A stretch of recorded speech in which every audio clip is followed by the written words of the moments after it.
Welcome everybody. I'm Tim Wood, editor of Builders Merchants News, and we've teamed up with Clipboard, formerly Kerridge Commercial Systems, for this roundtable at the BMF's headquarters in Coventry on Wednesday, 21st of May 2025. BMN's July-August edition has been dedicated to digital transformation, particularly focusing on AI in merchanting. A special supplement will include a number of features submitted by some of the industry's leading players, with today's discussion featuring in a multi-page centre spread. The debate is being videoed and the content shared across social media and on the websites of both BMN and Clipboard, while other debaters are encouraged to do the same within their own business. All comment will be treated as on the record.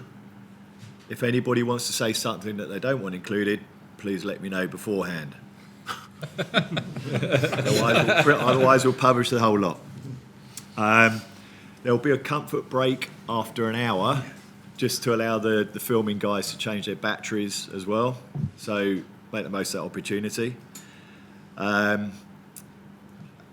I think before we start, it'll be useful for everyone to introduce themselves and explain what their role is with regards to digitisation within their companies. If I can go around the room and ask you all individually, and then we know who we're speaking with. Okay, start with you, Lee. Cheers. Thanks. My name's Lee Bennett from Lawson's Whetstone Limited. My role in digital transformation is probably coming up with the ideas as much as taking in the ideas from the staff and the people that are actually on the coalface. Matt?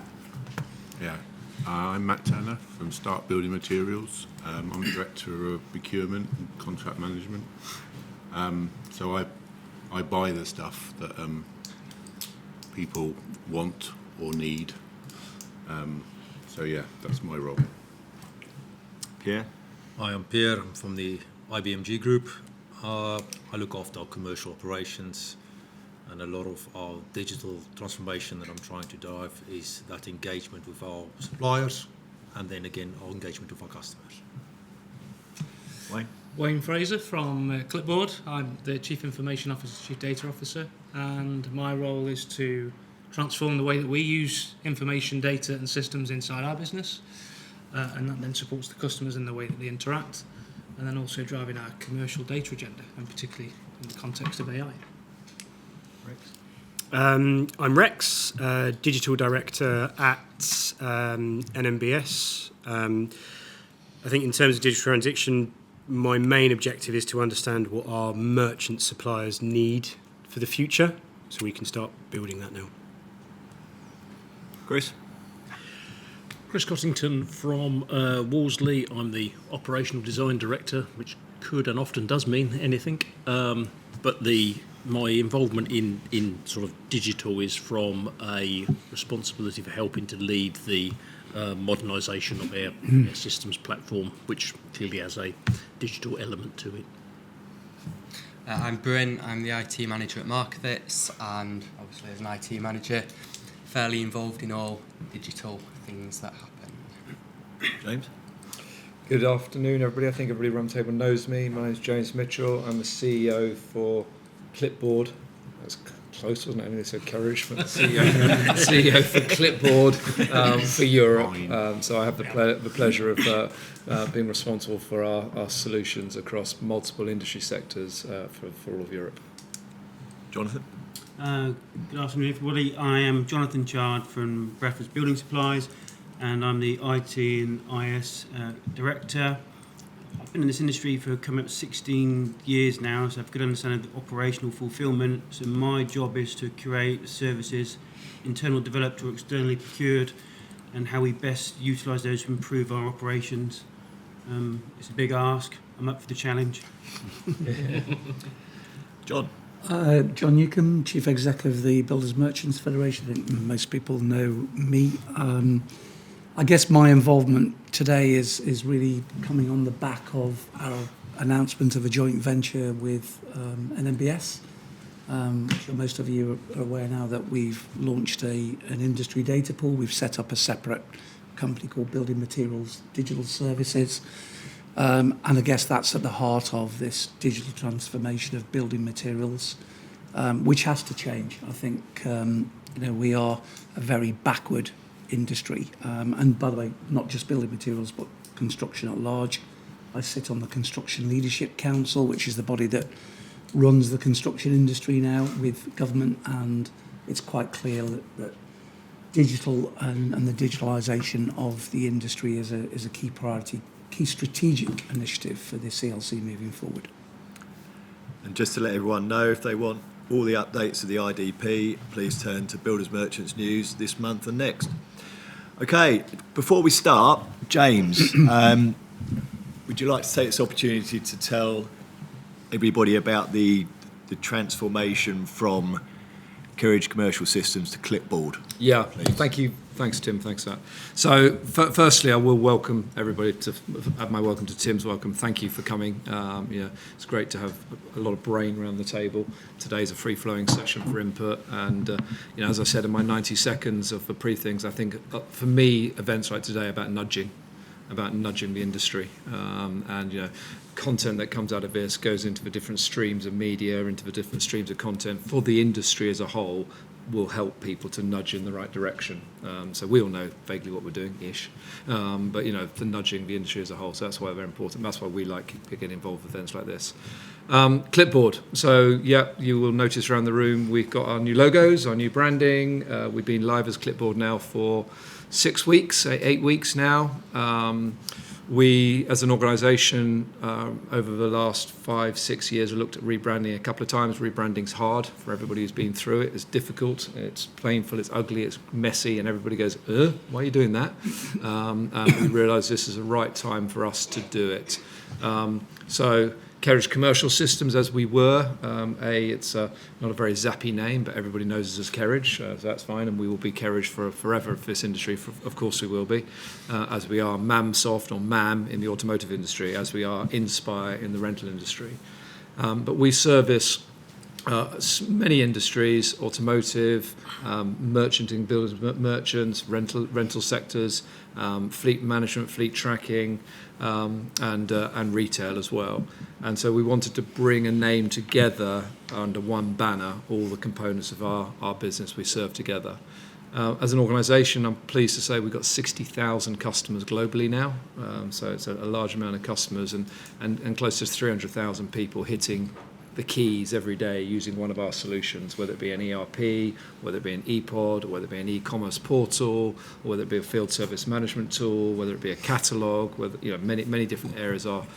So the board saw all of those components of technology, and being a technology business in many verticals and many industries, not being represented by us having many brand names. So that's why we've moved across to Clipboard. The company is backed by some private equity investors. We've done a lot of acquisitions over the last 15 years. A lot of people in this room are very familiar with acquisitions as well, but we've done close to 28 acquisitions in 15 years, so been quite healthy. So that brings a lot of brands together, and so moving to one brand name under that umbrella was the logic and the reason. So clearly today we're talking about the sort of building materials sector. It's obviously an area we're very deep in and very proud to be part of it. And a lot of our heritage for a lot of our businesses come out of that sector. But we also have technology plays in many other industry sectors as well. So new name, Clipboard. There will be a swear box for anybody who says Kerridge. I'll probably be the biggest contributor. It's really difficult to get away from all those years, but it is what it is, and people refer to products. But branding wise and name wise, we are Clipboard now. As it says on my shirt, I've got a whole new wardrobe, so it must be true. It's about time. Okay, right. Thank you, everybody. Just if you can all just remember, it's about listening and learning, contributing. Feel free to talk to your heart's content, bearing in mind there is time limit. We've got 5, possibly 6 questions to get through. As I said, there will be an hour break after an hour, and just contribute. And If you don't want to answer any questions, don't answer. Simple, because someone else will. Anybody got any questions? No fire drills or anything, I don't think. So, No. no. Okay. Let's move with the first question. Cybersecurity and threats. What is your role of your technology partners to prevent these sort of issues, which are more and more common on a weekly basis, even a daily basis, I would presume? So what can be done to prevent this from happening? What is your company doing to prevent these from happening? Who wants to start? I don't think there's anything you can do to stop it, quite frankly. It's not a matter of if, it's when. So how prepared are you? I'd agree with that. It's probably the right point. Making sure you've got the right tools to support you as you go through that, the right partners. So they'll get you if they want to, won't they? Yeah. Well, if they get the opportunity to. Yeah. You've got to get it right every day. They've got to get it right once. So what are your companies doing to implement security against this sort of threat? What have you got in place? So I think, Tim, you got a need for the technologies that help with this. So support from specialist organisations whose everyday life is this, rather than us as merchants trying to serve the industry. So you've got that need, but you've also got the point around people education, because they are our weakest link. That will be where it goes wrong today while we're in this meeting. Someone being filched or whatever other approach is used, social engineered to give away a password, a username, or something like that. So you've absolutely got to get the people education piece right alongside the technology. Yeah. I think also the more security you add, the more complex it becomes for the individual.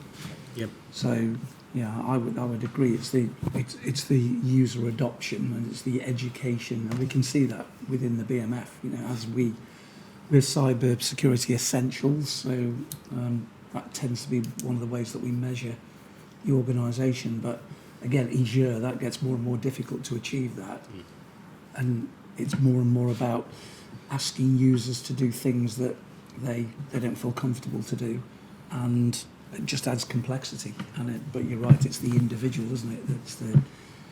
That's the make or break of the organisation. Yeah. I think So I agree entirely with Lee. I think it is sadly a when, not an if, and hopefully you prolong that when for as long as possible to the right.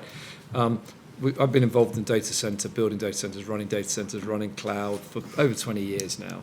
And you're right, Chris, it's always the individual, whether it be the individual who hasn't done a firewall update that's let something through, whether it be the individual who hasn't maintained a little bit of an iOS on a certain server that's a label patch to come through. I think one thing that is key, and I think a lot of this industry in some places is a bit laggard in places, is when large organisations with enormous turnover, and our industry is all about sourcing good stuff, stocking good stuff, selling good stuff, and then servicing your customers.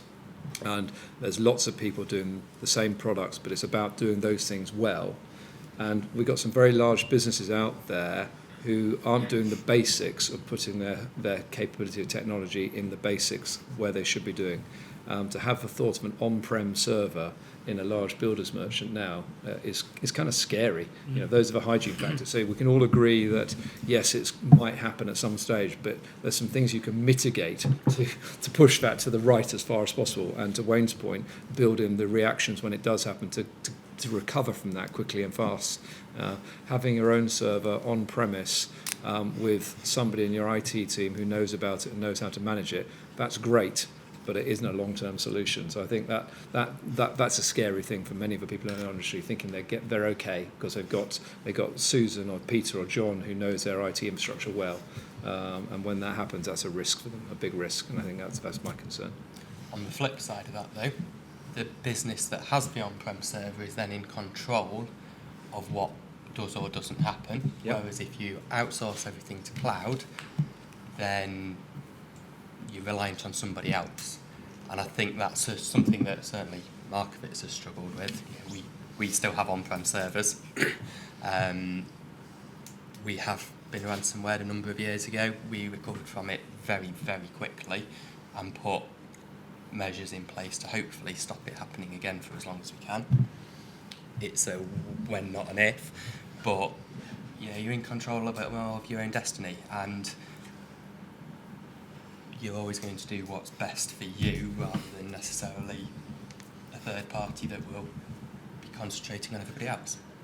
I take it back to the original question, which is what do we expect from our tech partners? And when it comes to an expectation, I expect them to do their job, but I also expect them to understand what we do, especially in this industry. It comes to when you try and explain to people what you do, and they think they understand, and they don't. Then when you go down the implementation and when you start creating these rules and you start involving the people, because the operation hasn't been understood fully, people can't do their job. And when people can't do their job, they find workarounds. When people find workarounds, we now have security problems. So I take it back to, I expect my technology partners to actually understand who I am. I would echo and agree with that entirely, because it's about a frictionless environment. So our user base will complain if there's one extra click with a mouse. We'll have to open up a different tab. I mean, now they can't do their day job, which obviously isn't true, but it's that friction, it's that extra effort, and they never used to have to do that. Typically, when you layer on security, you are bringing extra steps. It's friction. So your 2FA, you have to do another thing, go to Authenticator. Now, we know why we're implementing that for all the valid good reasons, but we've got a 600 user base who are just saying, Jonathan, you're making it more difficult for me to do my day job. So getting that balance between the security the business requires and the frictionless user environment is really key, which comes back to the point of what do I expect from my third parties and my vendors. So our vendor, they've put various security measures in place, but we find them a bit clunky and cumbersome. And there's various opportunities there. Traditional passwords, pretty poor. AD authentication, basically single sign-on, okay, that has its limitations, and then identity management. But from that particular vendor, the identity management doesn't work across all of their tooling. So when you talk about acquisition, you're buying in solutions. I want the solution, but now it's not fully integrated. So now I've got hybrid deployments. So I've got some password management, some identity management, which again makes it complicated for my teams to manage, but it's friction for the end user. I think to your point, Jonathan, what we just had in the kind of clipboard slant on this, when you acquire businesses, you acquire lots of systems. When you've got lots of systems, you've got a bigger surface attack, and you've got complexity of your business processes that you're describing that is different for me to them. It makes it more complicated because you've got to knit it together. So we're, from our own standpoint, we try and make that system architecture much more simplistic. Like, do we need 3 of those types of systems? Why don't we just have one? Yeah. Let's consolidate to one, reduce the surface attack, make the business process a little bit slicker and quicker. Maybe we can invest more as well, because we're investing in less. So let's put our eggs in a smaller basket, so to speak.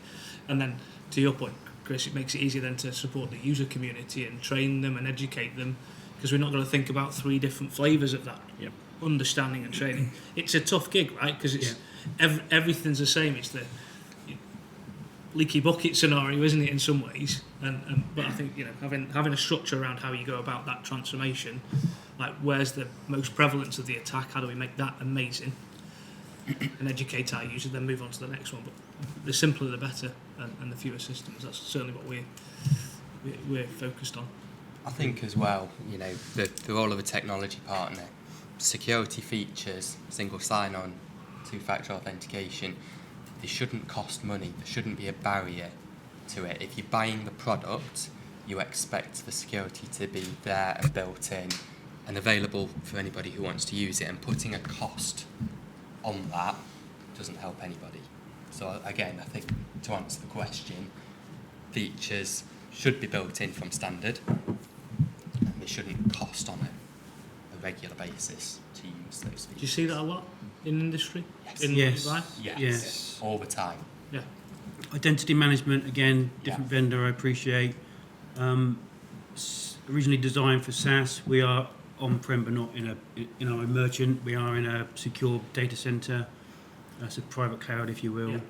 but they didn't design that to work on-prem because obviously they wanted to be in the SaaS environment, kind of forced that evolution to do that, but in doing that they didn't do it across all of their platforms, which then causes the friction and multi-management for password management, which is not acceptable within our organisation. Just Triggered on by design.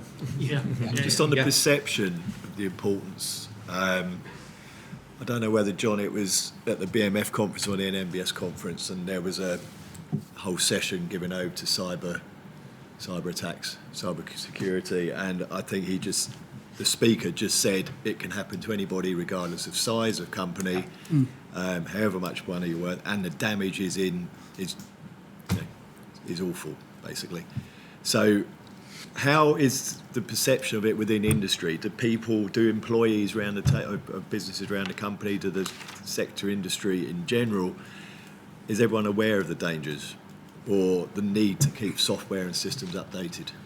I do think it's kind of size dependent, partly. I think you talked about large organisations, James. The reality is that, the figure that I often quote, 70% of our merchant membership is below 12.5 million turnover. So the reality is that the bulk of the merchants are relatively small, medium-sized businesses. And typically of a builder's merchant, it's the same with health and safety. They take things seriously when it suddenly hits them, when they have an accident in the yard, or whether they've perhaps seen one of the other buying group members has been hacked. Other than that, they don't take it seriously. So we've done a number of, both NMBS and BMF have done a number of cyber security type presentations. We've brought external speakers in. The reality is that the small merchant tends to not take these things seriously until it impacts on them directly, or it happens to be another member of a buying group. Large organisations are a different situation, but the industry is not made up of large organisations. It's made up of lots of SMEs, and that for me is the biggest issue for the technology providers. How do we provide technology that's relevant and that can be used by that smaller independent merchant? But even the larger businesses, the IT departments, they all appreciate the need for it, but your people that are on the ground, they don't want it. So again, you've got to balance that as well. To build on that, though, for sure, you're right. You're absolutely right, John. And that's sort of my first comments were around that. Insofar as large organisations have got intelligent people who know how to deal with these things. They can work it out. They've got the budget to do it. You go down to the long tail of independent suppliers, independent merchants. They haven't got that knowledge, that capability, and that is a risk, because their IT system is still completely business critical to them. How long can they carry on trading if they don't have access to their suppliers, they don't have access to their stock availability, they don't have access to their customer list, they don't have access to, in some cases, not very long. There's a cost to all of this, though. So the smaller independent merchant, the services cost the same as a scale, but the unit costs the same. Yeah. You have to buy 10 of those, you've got 10 users, or 300 of those, you've got 300 users. Of course, that's easily scaled out because your revenue is different if you're a larger organisation. But fundamentally, it's still quite a chunk of cost. And when you're making low margins, you balance where you put that investment. And so our investment is to protect our family history, 255 years old this year, and we don't want to have our name in the press for all the wrong reasons. But having said that, there's still constraints on the budget. So I can't necessarily put in all the things that I want to put in. So you have to balance that risk. There's a piece of risk management here. So sometimes costs are prohibitive. And when you talked about, John, smaller or larger, if you're larger, you'll get externally audited. And actually during the audit process, that pokes and prods and it assesses where you're at. And actually if you were falling short somewhere, that will get reported and you would act upon it and address it. In a smaller organisation, you won't get audited to the same level. So you're blissfully unaware. You don't know actually that's where you should invest. That's why things like this are important. If we share that knowledge in the industry through the BMF, then people can understand where they should do that investment. Because if they don't do the investment, they have no business. I'd use that a little bit to be honest, defend that don't care, because I think it's you just use risk management. I think they do care, but when we look at cyber security, it's an emerging technology. And we always know that with emerging technologies, with emerging solutions of that technology, they target the upper scales. And then normally it's the SMEs that have to wait for that to start filtering through. And that's when the investment gets cheaper and that filtering through. And I just don't know if it's there yet for SMEs to be able to lean into this kind of thing. They very clearly want to. They're not sleeping at night for it. So I think it's more of a case of they do care, but they don't necessarily have the solution, or they don't have the knowledge to find the right solution because they don't have the funding to find the knowledge to find the right solution. So therefore, they're kind of just staring at it going, well, it's completely valid, but what do I do? I've got 30 people, and on a Friday afternoon, I'm the tech manager. So where do we go? I think that's a very poignant point for a large grouping of this industry, as you say. I'm just curious to your point, because you're right. They don't have technology people, so they're going to learn from one another. To your point, John, when my next door neighbour gets attacked, I'll learn a bit from it, and I might invest a little bit. But what role could we help as a technology partner? Obviously we're investing in these things. We always are. It's a big agenda for us to make sure we're a secure partner to everyone around the table. But we don't necessarily, and I've kind of been a bit self-critical for a second, we don't go out there and share our learnings and share what we do and how we do it to run our business. But it's a really valuable bit of insight, potentially, to your point, Jonathan. I just wonder, would that be a useful context as a technology partner to go deeper than just the thing that you buy from us? You buy an ERP, right? But if we start to talk about our own cyber agenda, aside from the ERP for a second, would that be helpful? I think that's an amazing point, and it would demonstrate collaboration for the industry, because it may be initially your customer base, customers of Clipboard, but actually for the industry it can go further to anyone, because if we're going to invest in a SaaS solution that you're managing, I hope you're very secure. Yeah. So you must be putting in layers, and therefore you've got expertise, and you've done assessments, you've done review, you know what the costs are. Wouldn't it be great just to share that? They're just numbers. It's just technology stacks that you've chosen. Doesn't mean it's the only one. No, absolutely. But actually, that's great for someone to get some insight from. And I don't think that happens anywhere at the moment. No. I think there is a role for you as Clipboard. And the analogy I use is the relationship we've got with Halbans, who are our employment law provider. So they're regularly at meetings, they're regularly talking about changes in employment law. It's a soft sell, if you like, to a lot of members, but it's that authoritative market leader type position, and it might be around some.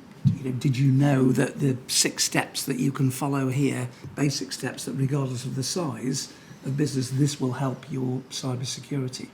So I think there's definitely there's a role I see for Clipboard in that authoritative, market leading position, advisory capacity, and that can be through the BMF, obviously at various meetings and events.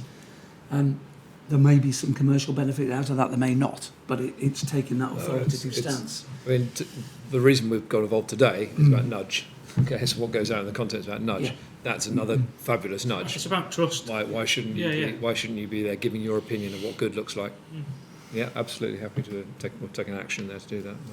Talking of nudges, how do we train employees to build a safety first culture? First thing is that has to come from the top. I think the big, and I look at the BMF here, it's only once I took it seriously and then started to push it down into the organisation that the rest of the team did. It's if your chief exec or leader isn't convinced and committed to any area of technology, particularly around cybersecurity, it's never going to happen, is it, realistically? So I think that's the starting point. It has to come from the top. For me, it's about awareness, and somebody, I think someone around the table said about training, videos, education. You've got to do that. You have to do that, whether it be to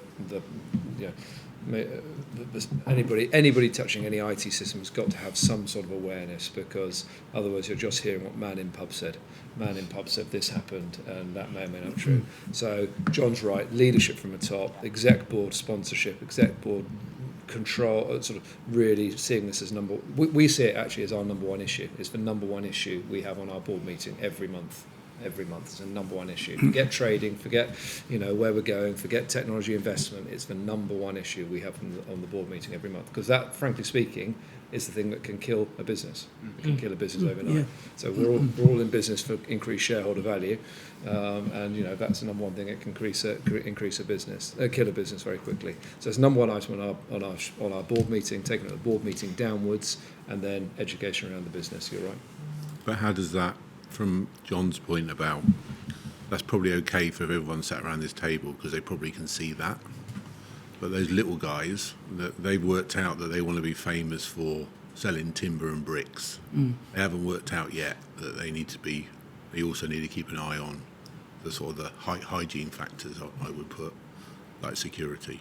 Yeah. And that's the bit that they haven't worked out, because their focus is they want to be famous for selling bricks or timber. I do think Agree with you, Matt. what's currently happened to some of the larger retailers is an ideal platform. So if you speak about some Bitcoin or some of this or some that got hacked, let's be fair, most of our staff members over 55 doesn't care what Bitcoin is, and it means nothing to them. But they all shop at the various retailers who've recently been hit. Don't get me wrong, it's not a good thing that it happened to them, but we should be able to use some of that to drive awareness within our wider employment base so that they can just understand the risk. Those guys are a lot bigger than any of us sitting around this table, and they got hacked, hurt. But it's that again, that only plays into it only ever happens to the big boys. It would never happen to me. So it's back to Matt's point of view. It's how do you target those guys that are only focused on selling products? By the way, we have the same issues and discussions on health and safety, don't we? Health and safety is on every BMF board meeting agenda, and we have exactly the same issues getting that message out there about health and safety. Having said that, this industry has made huge progress in health and safety over the last 10, 15 years. So, why can't we make that same progress around things like cybersecurity? But it's back to education. It's the most powerful thing we do on health and safety is the video. The video of the guy who's falling off the back of the lorry or has been injured. Then they start to see, okay, I can see that. I can see that would actually happen in my business. So it's probably finding one or two examples of smaller businesses. I agree it's about education, because it can't be about fear. Because as soon as it becomes about fear, you always want to put that to the back of your mind. Fear of fines, fear of going to court. No, but fear of a security risk. I think if it's sold from an education perspective rather than a fear, then I think that's more palatable. Because people just think, as you say, it won't happen to me. That happens to the big guys, and it happens to the Marks and Spencers. It won't happen to me. Giles, just to extend your point around those retailers recently, we used that as a springboard for all of our employees, and said, look, it's happened to these guys, but it wasn't someone coming down from the top and attacking this big system that they've got, the internet. It's targeting individuals in those businesses, the people on the coalface doing the job, because to your point, they don't recognise that email's a bit odd, or the person on the phone pretending to be James isn't really James, but I don't know that, but I've just given over my credentials. So we use that as a real springboard for education. So it isn't about just doing a training course once a year or twice a year whenever we decide to do them. It's like all of these moments of truth that you see in the press, those are reinforcement moments for us as an organisation. So our comms machine that we do around that. And we talked about do we send an insights report on what we know about that thing that happened there in those retailers, because we're all retailers at the end of the day, trying to sell stuff. So again, going back to being self-critical, how do we provide that some of that insight and maybe some of the things that we've done that might maybe help? Yeah, and I think, Wayne, to sort of pick up on what was being said there by people here and Matt, it feels like those insights things are useful, and I agree that these events happening can bring it to people's consciences. But like, if you're going to produce some material, you've got to make it real as to what it means to some of these smaller people that we're talking about, because the thought process is, well, they never come for me because I've not got the funds like Co-op and Marks and Spencers for them to hold me to ransom. They miss the point that not all of the players are in it to ransomware people. They are just in it to create disruption. Bit of fun. So what does this mean for your business from the disruption factor? Not that you haven't got the money to pay the ransomware thing, but, you know, and so bring it to life for each of those individual businesses that are... I don't think there's enough of an education of why, and that personalised why, because you've just said business there, but the business isn't the user. The individual, the personal person sitting there is the user. And if they don't understand their personal why, how it affects them personally, they won't care if the business gets fined because they'll get another job. It's that point of why. Why should I care about this in my life? And I don't know if that comes across enough.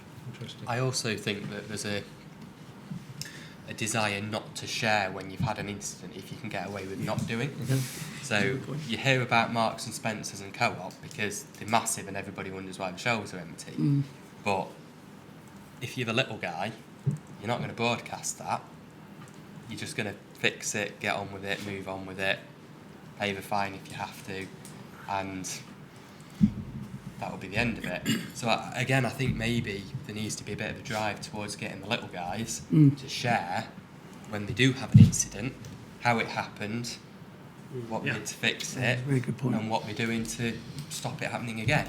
And that way you're getting the feedback, you're getting those examples where you can then share with the other little guys, look, it's not just the big guys, exactly. That's a really interesting point of view. That there's a guilt associated with it. Absolutely. There's a guilt associated with it. I'm not doing everything I can do to protect my business. Should be That's really blamed. interesting. I could turn that around a little bit, being representation of 1,380 small businesses.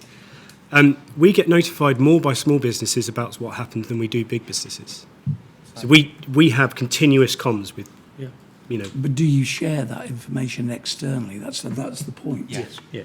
No, because it's up to the business that shows that representation, but they do share it with everyone that it affects. But I think that's But the what we point. don't get, we don't get larger businesses. We normally find out from larger businesses quite some time after. So I think that's kind of the point, that you know they're reporting it to you because it directly impacts you. Yeah. But that story then isn't being shared with the wider community, and I think that's what needs to happen. And maybe you know NMBS, Clipboard, whoever, BMF could anonymise that incident and request from the smaller partner. Would you mind if we shared this anonymised data that sort of says, you know, you've got 10 branches, turnover of 50 to 60 million pounds, whatever it happens to be, and we'd really like to share your story so that other people can learn from it. And I think that's where I'm coming from. And I mean, just on that point, probably the most opened email that we send out is our security alert. Yes. Which typically is where a merchant has said, you know, be careful, there's a guy here that's, you know, he's trying to extract money under an assumed alias. Yeah. That is the most opened email. So if we had a similar type of thing for cyber security, that would have to come from NMBS into us to say, look, we've had 3 members here, all of which have been targeted by the same guys. Can you share that, please, with all of your community? That's exactly the sort of thing I think would be effective. You know, just being, you know, the people that it impacts being told, that's great, but it doesn't help everybody else. And Good point, maybe thank we you. use the security alert tag because that's already a familiar tag to our members to say, well, there's a security alert, I must read this. Tim, going back to the original question, it was around the kind of the training and building security first culture within your organisation. Yeah. I think what I've heard a lot of, not so much about training, is there's lots of different forms of training, phishing simulation, etc. These sort of things get picked up if you're externally audited anyway. But what I'm hearing is it's more about awareness. Yeah. If people are made aware that this is happening, we are knocked on the door every single day, multiple tens of times. And our layers of security stop that getting into our business. It's happening all the time. So our board is now talking about this, putting a bit more pressure on me. What are we doing about it because of what's in the press? However, what maybe is not understood is this happens every day, every hour to me. And we've got layers. There's always more you can do, but with that comes cost. So I think really there's training available for end users, technology people who have to manage these things. My team, It's really about awareness. And we turn that internally awareness around about like, updating your iOS, the security patches. All of our 500 work phones are Apple, and our staff have their own devices. There are many out there, not just Apple devices. But we encourage them to apply those updates. So we push out the fact that we need to apply the updates. We manage that through our MDMs. But to turn it around the what's in it for me piece, we push it out that you need to protect your personal phone, your wife's phone. And so we're trying to make people aware internally. I think these sorts of discussions about what's in the news, we need to use it as an awareness piece, as a lever to pull. It doesn't necessarily mean you're going to start investing in training, but it makes all your employees aware that this is a real thing. It goes on daily. So, Jonathan, that 10 times that somebody knocks on your IT door a day, do you communicate that you want to operate to your guys on the ground? So we do if a phishing attempt, because they are getting harder to tell. Yeah. Some of the AI generated ones, they look Yeah, like it's from your own O365, your Microsoft estate, and we have had people click on nefarious links. Yep. But then our other layer of security stopped them going back out.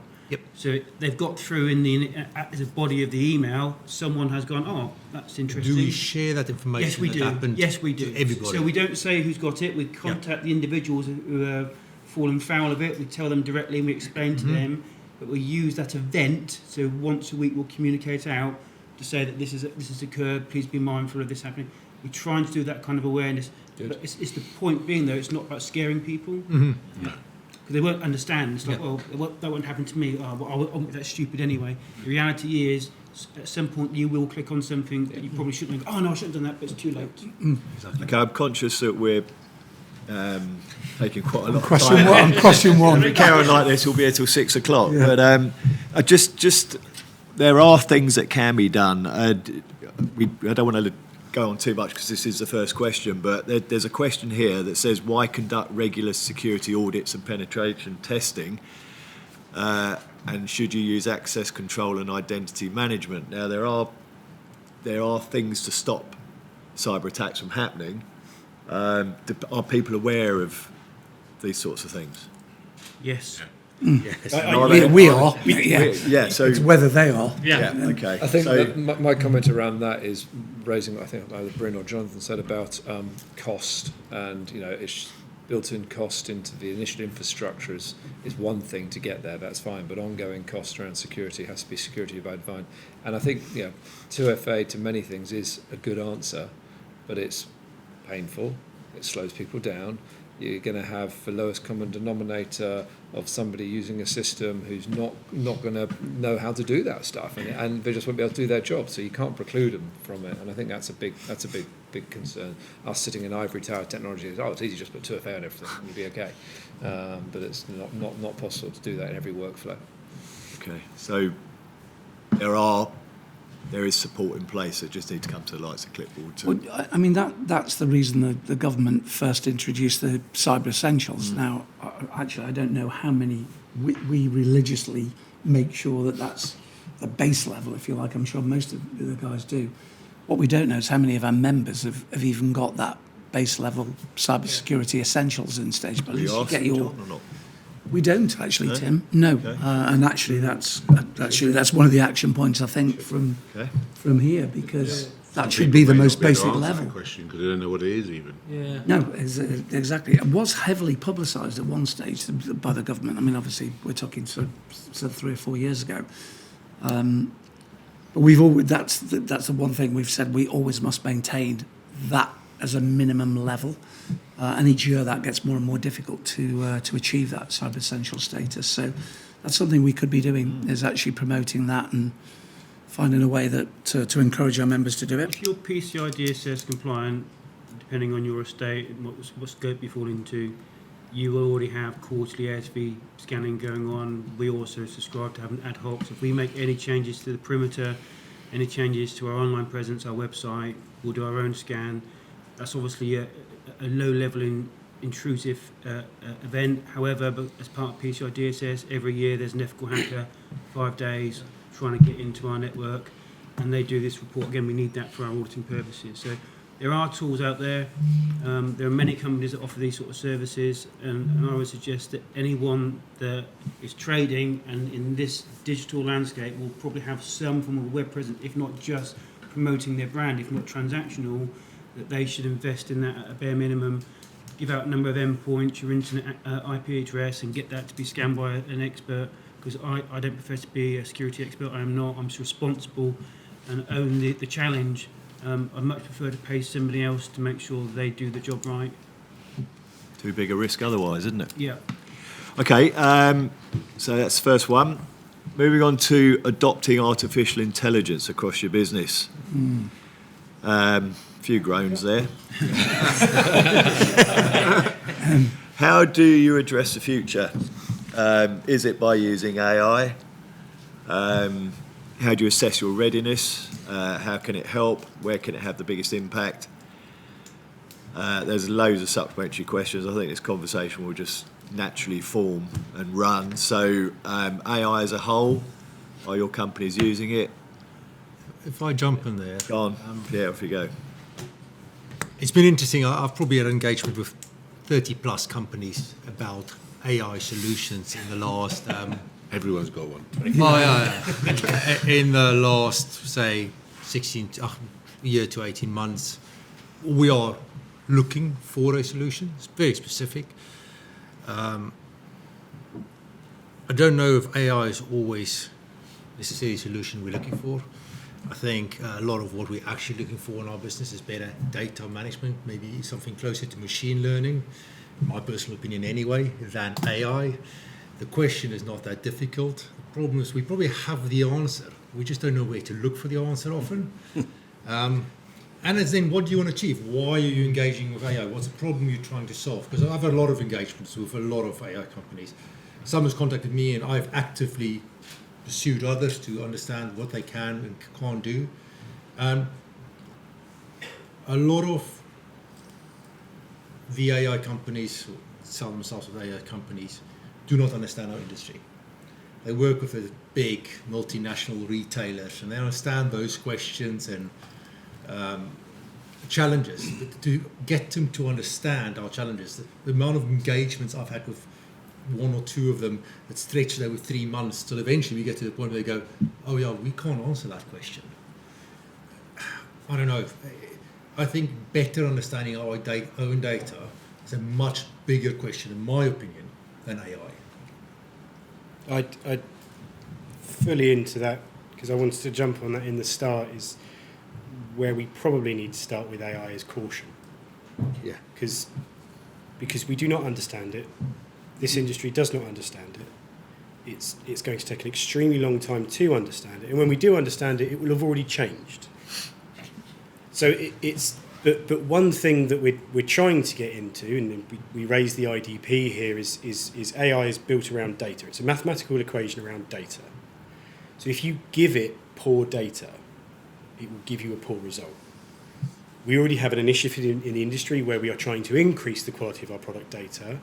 The reason why we have that initiative is because we don't have good product data. So there's caution, because all you do is multiply the problem. I agree with that. I think we've got to get the basics right first. You know, interestingly enough, the one subject that we constantly get asked, pretty much every forum and every meeting, you know, when we do the questionnaire and said, what would you like a speaker on, what type of subject? AI is the one that comes up over and over. And merchants putting it down, they don't even know what it is, but they think, well, yeah, we need to be told how to use AI. That's a lack of understanding, though. Of what that's a AI lack is, of understanding. But there's a matrix that I think James may have seen that we show at various meetings, and it's a Boston consultancy matrix that shows where construction is on in terms of the digital journey, and it's basically one above agriculture and farming, and it's visually it's a really strong analysis, but it shows where this industry currently is, construction is.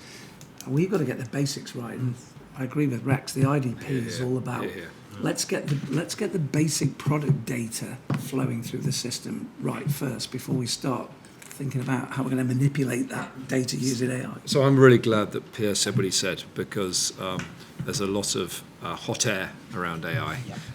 We're all technologists around the table, and let's be honest, AI as a concept has been around since computing started. So it's not a new thing. ChatGPT arrived on our shores, 30 months ago, something like that, and suddenly it hit the world and everybody thought AI had just been invented. Clearly that's not the case. Good data source is absolutely where we come from. Absolutely where we come from, because the data source is right, and then the sort of language models associated with that's another area of data, but that's a different component of data. Absolutely where it comes from, and being able to build out correct information at the right time in the right place for the workflow is where it's going to be. And it's really interesting you saying, Pierre, that you've had a lot of consultancy businesses come to you about how they can give you another 10% margin improvement or whatever just by doing this, that and the other. I didn't mean to roll my eyes there, by the way. Yeah, because that's not thought of him. For the record, he did roll his eyes. and he's absolutely right to roll his eyes, because there's a lot of bullshit going on about there about how I can improve your business, fire 20 people, make you more. It's very it's catnip to shareholders, but actually then how to actually do it is a real challenge. So it's about data, it's about good control of data, it's about good processes and bringing in the right processes at the right time that's going to be more efficient. For that reason, one of the sub questions is about developing your own, maybe your own GPT or buying in. At the present time, my focus is on clean data. That's why we're working on the data standardisation and IDP. Garbage in is garbage out for me. 30 years IT that kind of grew up with that. You need to understand that predictive machine learning different to generative. So use chat for generating some lovely marketing material and then cleanse it and refine it. Absolutely. I want to buy in tooling, which is using your predictive AI, which is looking at my data set that I know is clean. I've done my work first. I've done my due diligence. And now it's doing my trending, my reporting, my sales analysis, my stock management, IP&O, that sort of thing. Yep. I'm for buying that in now and leveraging the investment I've already got. Yes. I don't need to be looking for a solution to a problem I haven't defined. Yep. That's unfortunately, you said catnip, that is what will happen. And of course, at the moment, it's like anything, a bit like the recent cyber incidents. Every organisation is jumping on the bandwagon because guess what? It's now an opportunity for them to sell you something. I think from my own point of view, whenever it gets mentioned, I don't think we even know what the question is we want to ask. I think it's just, what's the question? What do we want to answer to? And to Jonathan's point, it's about using our own data to run our businesses better in basics. And we know what in our business is clean and we know what's not. I find it a extremely frustrating topic. And the amount of people who's approached me who say they do AI, and it looks like looks like second year statistical analysis at university. Math to me, it's fascinating. It is key to stay positive, though. I would add after my negative comment in terms of it. We are at the brink of something quite changing, and that you can only see that in a positive. If you see it in a negative, then it turns into a negative. But if you look at the positives that are being created and you use the word tool and you start understanding it's a tool, and then you remove that bit that all the websites seem to add, whatever their name is, .ai. If you remove that and you actually start looking at them as a tool that isn't part of AI, that is just a really good MML program or however it wants to calculate itself, you can start really leaning into small applications, not large applications, but small applications that were around before GPT, that already have the safeguards in place because they didn't have AI at first. They just had really good computation. Yep. So I rest with a bit of a positive because there are already tools. You just have to see them as tools, not as solutions. They are just tools. Has everyone else seen that just to your point around the forecasting supply chain using your own data? Are we all? Is that the first entry point for a lot of us as we look at AI? We are looking at that. Yeah. I think there's multiple answers there. We are in an environment where our customers have more availability to pricing and stuff. One of customers will stand in front of your counter and will get an online retailer or whoever else's prices out. I think there's more to it. You mean Yes, in the supply context of being understanding the competitive landscape? No, I'm just saying, as a Yeah. tool, the tool is not just supply chain management. Yeah. The tool that we should be using, where my personal view machine learning comes in, Yeah. is trust. I always say trust is our most expensive, precious commodity. The trust our own operators when they stand there and by magic an associated product or a price or whatever appears there by magic, that trust transfers to the trust our customers have with us, that relationship transfers to our relationship with our suppliers. That's where I really see some of the challenges are, and that's where we're busy working solutions. That's why I've engaged so many different businesses over the last year or so, is to answer more of those questions. Yes, I can pay 10 really clever guys to sit on a desk, and they can all sort of work it out, and they'll probably come up with some really good answers, but they'll all be paid a really high salary. They all will make mistakes, and they'll all look at the question in isolation. And therefore, bigger machine learning answers will give you those answers in a more complex, holistic view. And it's supply chain. Supply chain is availability, space analysis. It's how you sell your space on your shelf to your suppliers. It is the price that appears by magic. It's the next product. It's planning your salesperson's next call to a customer. It is that whole answer. Individually, we answer them okay here and there, but we struggle fundamentally to have a holistic view. All of those answers you can find out for yourself now if you know how to use your systems and understand your data. The point being, though, that an AI in that form, a tool in that form, will just do it quicker. As long as your data set is clean, it will do it accurately as well. It will take you 3 months. Quicker and more consistent. What you've listed there, rightly so, to Rex's point of workflow. It's about accelerating or changing, adding extra information to that component of the workflow. I think that's certainly where we see that strength.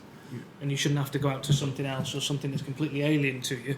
To the point around cyber, why would I care about cyber? I just need to sell stuff. If I can sell the right stuff at the right time at the right price, and I haven't got 10 army of 10 people behind me, that's the value. And I think to that point, Wayne, that's where I think it's incumbent upon you and other tool providers of tools to the industry to make sure that you're helping all of us, no matter how small or large we are, to go on that journey with bringing the tool sets and the know-how into the tool that we're buying into, rather than giving us all the complicated thing of, well, what is it I'm going to go and buy, what am I going to use it for, what am I trying to fix, sort of type thing. James, are you getting people coming to you specifically and asking for advice about whether or not they should be using it? Yeah, we are, and we're really cautious about it for the exact reasons that Pierre was saying earlier on about a lot of hot air.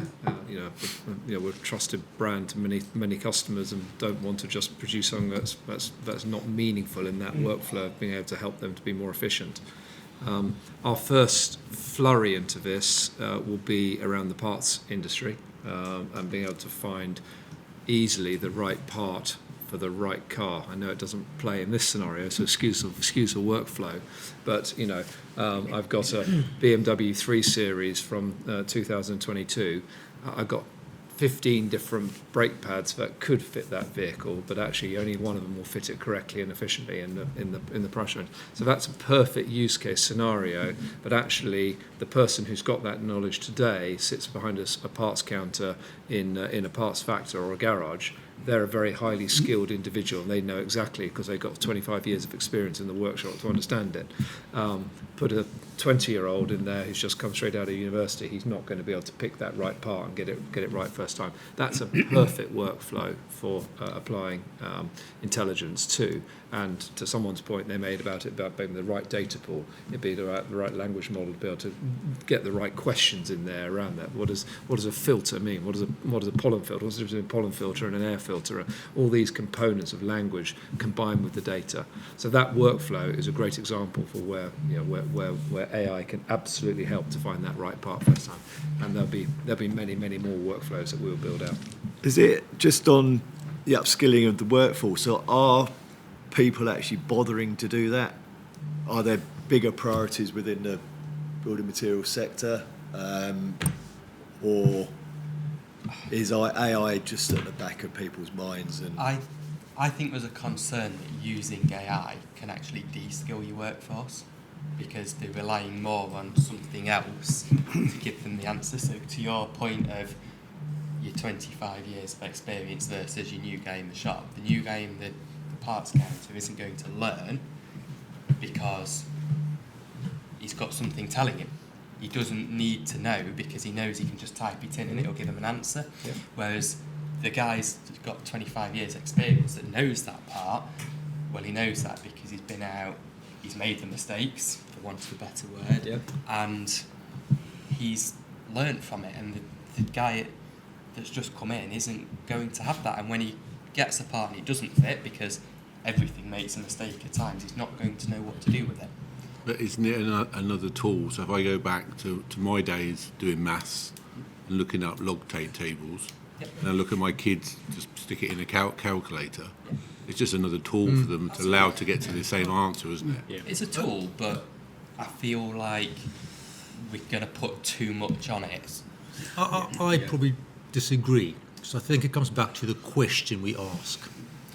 The guy who stands behind the counter in our business knows that customer. He probably asks a question about what that customer is busy with.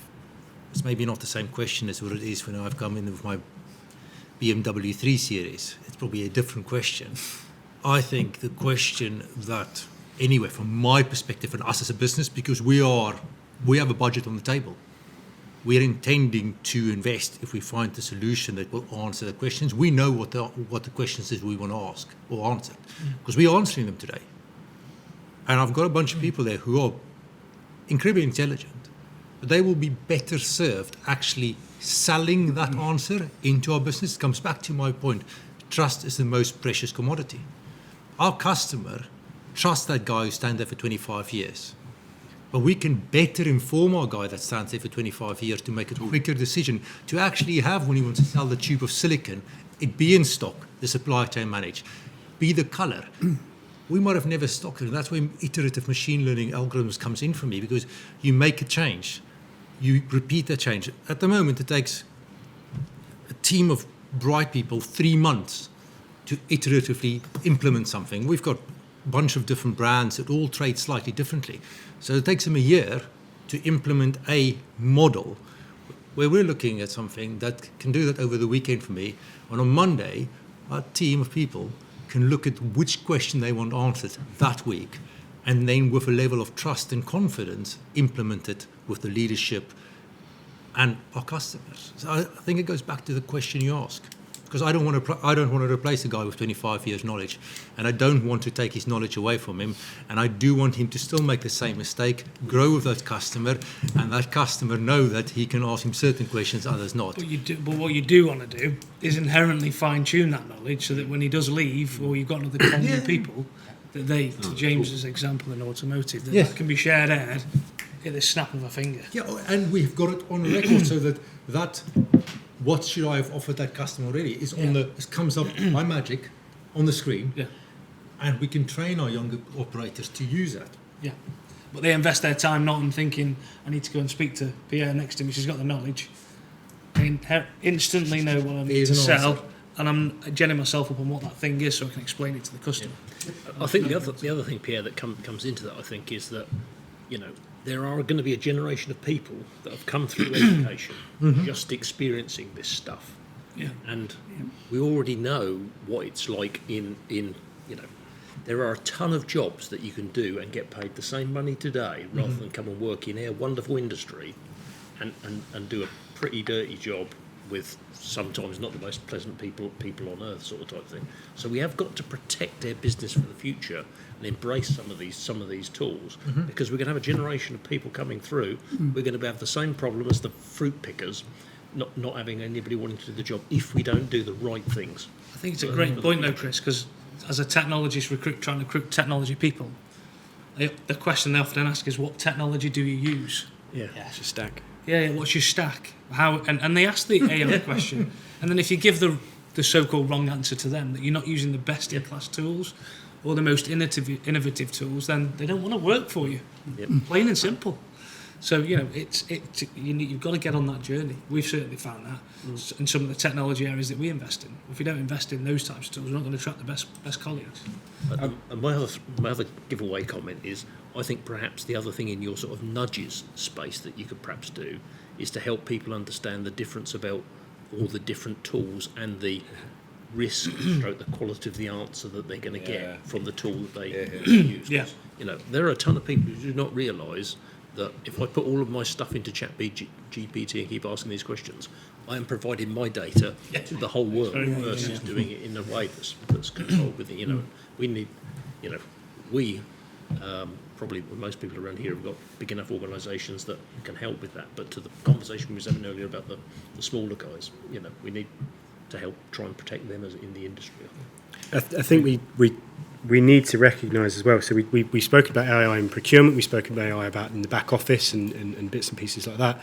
And to your point in terms of people using it and generations using it, we now have people that are probably using it at home more than it's being used in business. That's where it's starting to grow. Is you have the younger generations, they just talk to it. It's just a talking point. And so then you look back at when Amazon launched Prime and how that changed the delivery industry, and the fact that customers started to expect. It was, if you're not doing next day delivery, then you are inferior. So right now you have a generation coming up talking to AI, and they're going to start expecting interactions with AI.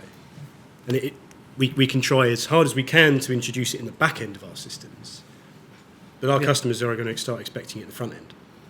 There's questions. There is a growing expectation that you are going to talk to your ERP or POS. So that's already in discussions. Yeah. That why do I have to type anything? Click here or open that tab and then make sure that's the active field. Why can't I just ask it the question? Why would best scrutiny this depth of decking? And then to your point, it would just service it and say, here's your 2 choices from our X-yard inventory. I think that is definitely where it will move going forward. All the ERPs, I'm sure, thinking about that. Why do you need this big clunky keyboard anymore? Because you do the same thing at a counter. This is anyway the same thing over and over and over. Transact with somebody. You ask a question about the project. Oh, you're buying these 5 SKUs. I think you probably need this as well. You try to do the upselling, all the usual sales stuff at the counter. But in reality, why do you need to click on a mouse or type anything? You should be able to just talk at your computer. It will publish it on the screen and go, yeah, that's what we discussed. That's what you want. And this is the price. I think that's definitely where any ERP and POS is going to go. There's a positive in that, though.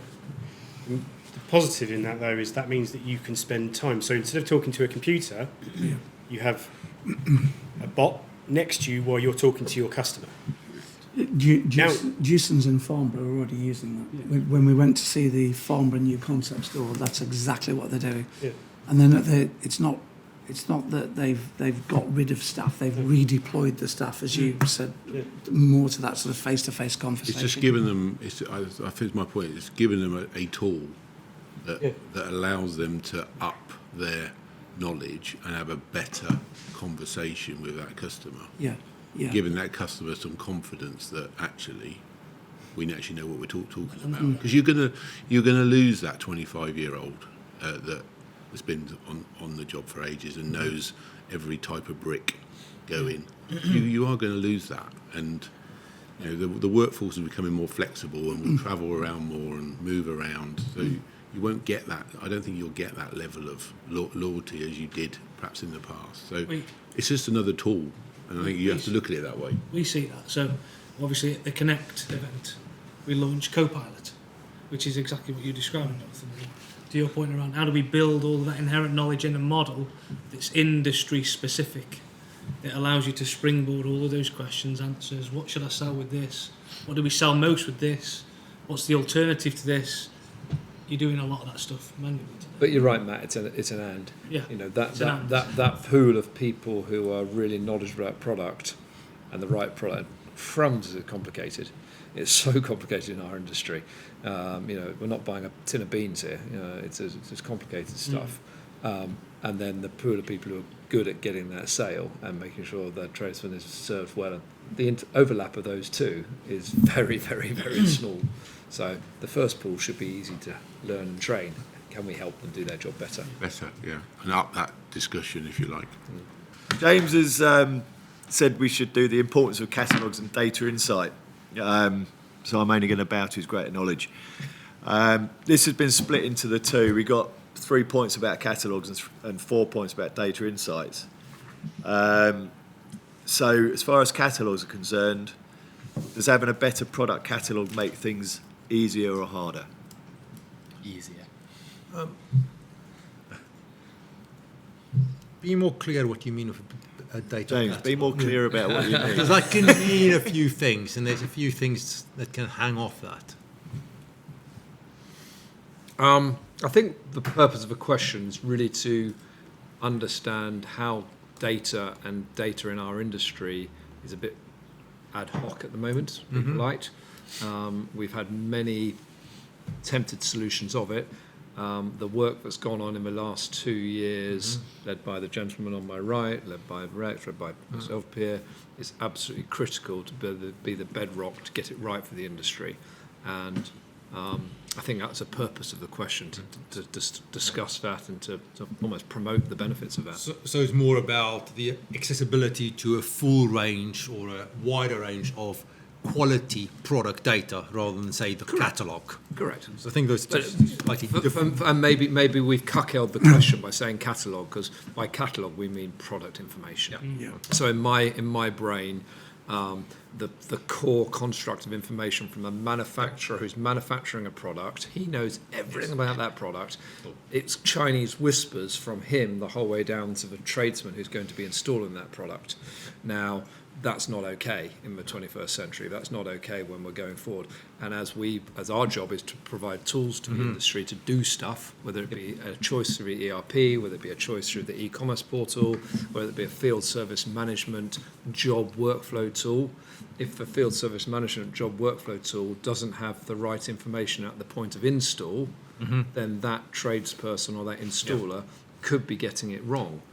They could be breaking the law. They could be putting lives at risk. I'm not going to talk about Grenfell because I'm not an expert on it, but one of the reasons Grenfell happened, my understanding, is because of the wrong materials that were specified didn't actually get installed, in many ways. So how can we make that happen down to end person? And that end person, that could be about video, that could be about install information, could be health and safety information, clearly product information, the size, the shape, the weight, the colour, all that sort of standard stuff. Yeah, but getting that information at the right point of his or her workflow at the right time in the supply chain is what product data is underpinning.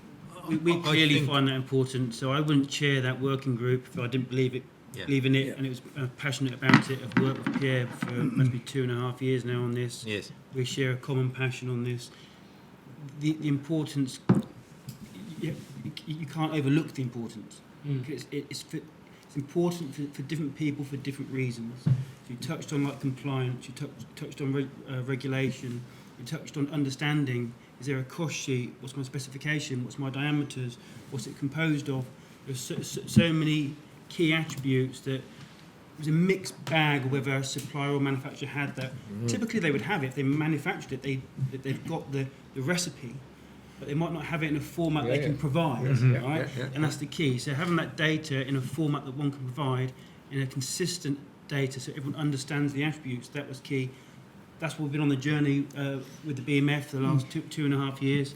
Yeah, being on that journey along with me. So the question was, is it important? Well, yes, it is. And it's long overdue. And it's really difficult to get the information out to the suppliers. The thing is, we spoke about earlier about the attractiveness for smaller members. The 70% of our members who are less than 12.5 million, and that they might not see the risk of cybersecurity. I think this is exactly the opposite. If you look at the Amazons of the world, they have the capital, they've got the ability to spend time to have large teams assemble this data. Some of us work for slightly larger businesses. We can also potentially, if we decide to, spend the money invested. I have spoken to some of our smaller BMF members, and this is where I see some of the best value for smaller members of the BMF. Why? I struggle with the fact that some of them are not engaging. I was the region CPA, and I sat next to somebody, and they was dismissive of this. And I find it really struggling because, yes, we as IBMG will take value from it. Jonathan, you guys from Bradford will take absolute value from it. But for that owner-managed two-branch business, this should be absolutely invaluable to him. So I think it's fundamentally important for all the chain flow through there. So, Jonathan, I'm reasonably new to this subject. So you said you were involved a couple of years ago. So what was I can sort of guess, but what was the problem you were trying to solve back then? And how is it still the same problem, or is it John? I should aim that question.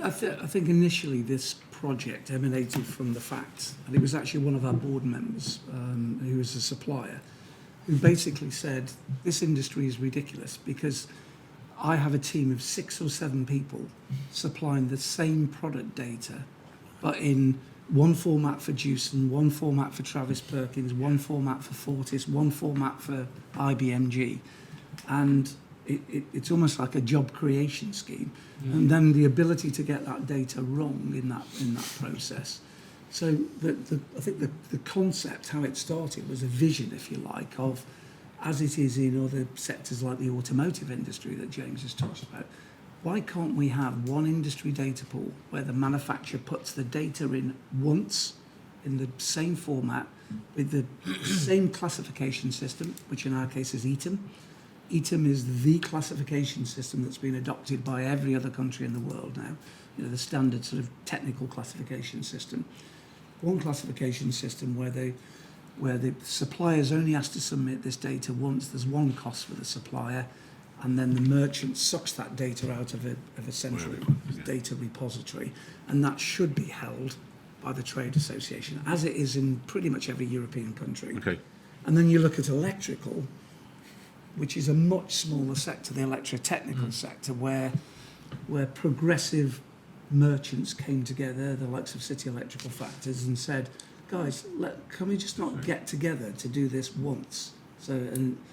So we're trying to replicate to some extent a model that is already there in electrotechnical and has worked, albeit on a smaller scale basis. The problem, just to come full circle with why don't more people buy into this, is for some reason people get very protective about, well, my data is different than your data. We're special. Because Wolsey, we're special, and Travis Perkins is special, and MBG is special, and Fortis is special. It's bollocks, I'm sorry, but it's the same standard product data throughout the system. We're not, obviously you each put different things attached, different attributes to that and use it in a different way. But of course, it's in everybody's interest to make sure that that glass has exactly the same technical specifications, whether it's sold by Jewson's or whether it's sold by Travis Perkins. But unfortunately, you're dealing with individuals, of course, that can become then very protective about their data. And James mentioned there that the problem had been attempted to be solved, I don't know, maybe 12 years ago. I'm not going to mention that failed entity, but they went about it in a very different way. We took it back to solve the root cause. It wasn't about cleaning data and having some bums on seats, manipulating, expanding on, enhancing, a bit like if you like, a central just a PIM that every organisation with website probably will have right now, and there are lots of flavours. But there were people doing that manipulation, but they were receiving bad data, inconsistent data. Units of measure were totally different. There was no consistency, and then somebody was sitting there and making decisions. But humans make mistakes, right? So we approached it differently. So, well, let's not reinvent that and just try and do that better. Let's solve the problem. The problem is take it back to the root cause. I say manufacturers making something. They've got a recipe. It goes into manufacturing bill of materials. They do have the information. It's just they don't know how to collate it or pass it on. Or you're speaking to the wrong person there. You're speaking to the seller or the marketing person. Because the company, it's not one person that understands the data. So we went back and wanted to solve it, to say, what are the core attributes, what's mandatory, what's extendable? And say, if we all then play the same tune, you fill in the bits that you can fill in, but at least then it's consistent and everyone can then ingest it. Chris, you're right. The industries in each company's professional benefit or advantage comes from their supplier, their management of the supply chain. their management of the stock they've got in different branches, their pricing, their pricing and relationships, and of course their service to the end consumer, giving the right product at the right place, the right information. That's where the industry benefit and advantage come from, not to John's point about the size and spec of that wine glass or that pen or that bolt, and that should be the blood just flowing through the industry that just happens. I question whether people understand the devaluation of product when they don't have the correct product data or good product data. Everyone here is to be talking about, again, we're talking about efficiencies and we're talking about the correct numbers, but why are we stocking the product in the first place? Is to sell it. And we are trying to sell it at the most beneficial price to us. And when you try and sell something that doesn't have the correct management, when you sell something that doesn't have a good picture or a really lacking description, we were talking about trust earlier, you are devaluing that product because you're devaluing the trust from the customer. But I don't know whether that's coming up enough in this understanding, because from historically, merchants have never had to worry about that. They've lent on their knowledge and the trust that they had from the relationship they're having. But now it's front and centre. I think just picking up on the Grenfell situation as well. This industry will change. It has to change, and I think this is a government that's now, which is clear from the Green Paper consultation that's gone out, which we will be responding to as a collective industry on May the 29th. I think is the response back. We are presenting the new IDP at the Construction Leadership Council in July, and obviously you've got two major government departments on that call. They will want to know if organisations in this industry are not submitting data to a centralised data pool, which is about data accuracy, about making sure this golden thread that's being talked about. They will want to know why those organisations are not doing that.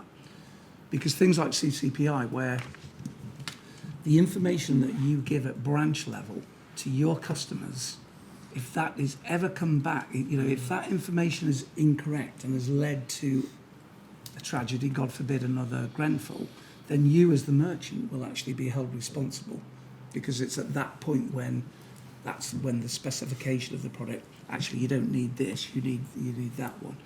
So I think it's quite a compelling reason to have a good data. It's a compelling reason not only for accuracy of data, but actually to say, look, we are conforming with the CCPI regulations, and we're doing that through a centralised industry data pool that's held by our trade association.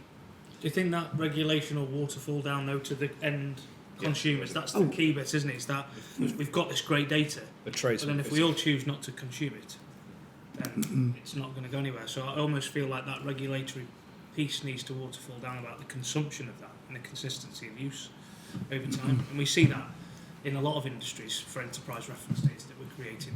So it's how do we create those mechanics that make it happen and make it work? I think so not to disagree with the regulatory, because that's where it has to start. It has to start on the regulatory side of things. But if you take it from historics of when regulations have come in to try and benefit businesses and benefit people's livelihoods, when you look at small industries and when you look at SMEs, it's the part that takes the longest. The last thing that kind of came out of this was in builders merchanting was drivers wearing hard hats and driving's not being allowed on the back of a lorry. How long has that taken to filter down? Yeah, but that's why critically we needed the buying groups, because there's a role for a buying group here, isn't there? Most independents of a reasonable size are part of a buying group, and by the buying group taking responsibility for the IDP, which they are, we now have two buying groups that have committed in writing, as you know, reps to join the industry data pool. That was, for me, that's how you filter that information down to the small merchant. You do it through the buying groups, because there's a strong relationship. Can I go back to one of Rex's point, just to bring back to commerce? Rex, you made a really good point about the manufacturers supplying the information in the right place for commercial advantage, and you wrapped it up in the fact that somebody's not going to pick product A over product B because they haven't got the pictures, they haven't got the definitions, and rightly so. And that's absolutely one of the major key points of this from commerce, because we've seen it in the automotive catalogue. Companies that supply the right dimension data around their brake pads with the right product specifications, guess what? They sell more. Yeah. And if you aren't, and actually from a manufacturer point of view, if you aren't in there putting your stuff in the pool that is now being consumed by Jewson, IBMG, Travis Perkins, MKM, Markovich, Dawson's, Wolsey, have I got everyone? Bradford's. Bradford's. The chairman. The very first. If they haven't got their product in there, then guess what? They're not going to be able to sell it. They're not going to be able to supply it. They're not going to be able to buy it. So it becomes a real push upstream to get the quality of data from the guys who. You're right, John. They got the magic ingredient for making that product, making that installation, making that whatever. But now they've got to get it the next tier down. Sorry, You guys I'll also stand have, away. you guys have also got a role to play here. Because Huge. Huge. The easier you make it for the small merchant, the larger merchant to use that data in the industry standard platform format, will mean will actually secure your place in this business. For the cost of change for us to move away from somebody that is confirming. Makes you very sticky. Yes, makes you very sticky. It's a good way. I'm going to play a devil's advocate there and say I don't think it does, because I think the industry data pool with APIs makes it sticky for any provider to have that access. Yeah, agreed. Now, but how we serve that information up will be definitely a competitive advantage. Agreed. That's a better way of putting it. 100% agree. But also, if the smaller merchants, who's also a customer who maybe doesn't see the value in immediately, who maybe still doesn't have his driver wear a hard hat because it's never filtered through, if you guys are able to facilitate, because you've already done the adoption, it makes this whole project move forward so much quicker to everybody's benefit. And again, it provides robustness for us as an industry. Go back to the whole who sells more tubes of silicon. Amazon Prime didn't sell silicon 5-10 years ago, or how long ago. Customers came to buy it from us. How much of those tubes of silicon can we get back to selling if we get our data more efficient, we get more of our pretty pictures on there, and we are easier capable to do it at a lower cost because we do it from a collective data pool, will only make this industry more robust. There's a reason we bought 2 data companies in the last year and appointed a data expert onto the board. Better crack on then. No pressure. To your point, it's super important, and if we can enable that through our technology, from a consumption perspective, then my question about that filtering down to the businesses makes it much easier. Do I adopt that, yes or no? I can choose to not adopt that IDP. Do we want to enforce that adoption where you're in a particular industry? Yes or no? That, again, going back to regulation, it's not regulation, but as a technology partner, it's a decision that we can choose to make. We should make the decision. You guys can help make the decision easier for your end user. Yeah. Typically, people fear collaboration in that way, and they think they lose their commercial advantage. It's about making money. But the reality is, I don't wish to sound conceited, but if I've got the same tool as you, it's my job to use it better than you. Just because we've got the same data set and same tooling doesn't mean we've lost any commercial gain or potential USP.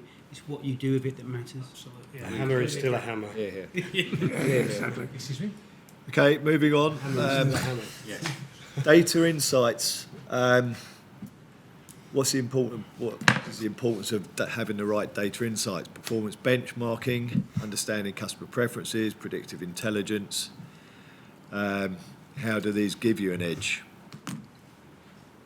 I'm going to defend customer service on this one, because the reason why we look at our customers, and the reason why we have data insights on our customers, and the reason why we change the demographics of our customers, we categorise them, is so we can get into the absolute personalisation of how we present them with our best customer service. So if you don't have any insights into your customers, if you're unable to understand what your customer actually wants from top down, bottom up, however you like it, your customer service, which this industry is completely leans on it, you can't serve. If you don't understand your customer, you can't serve. I have to lay customer service first on that. I like and just going. I agree with your question. You want to know your customers, but equally, when we talk about product and that consistency of how am I performing against you, and you're not going to see that directly, but from a market context, today that must be super difficult if you've all got different descriptions, nomenclature used. There are some platforms that give some data share. I think we discussed GFK earlier. There is data there. It depends how you use it.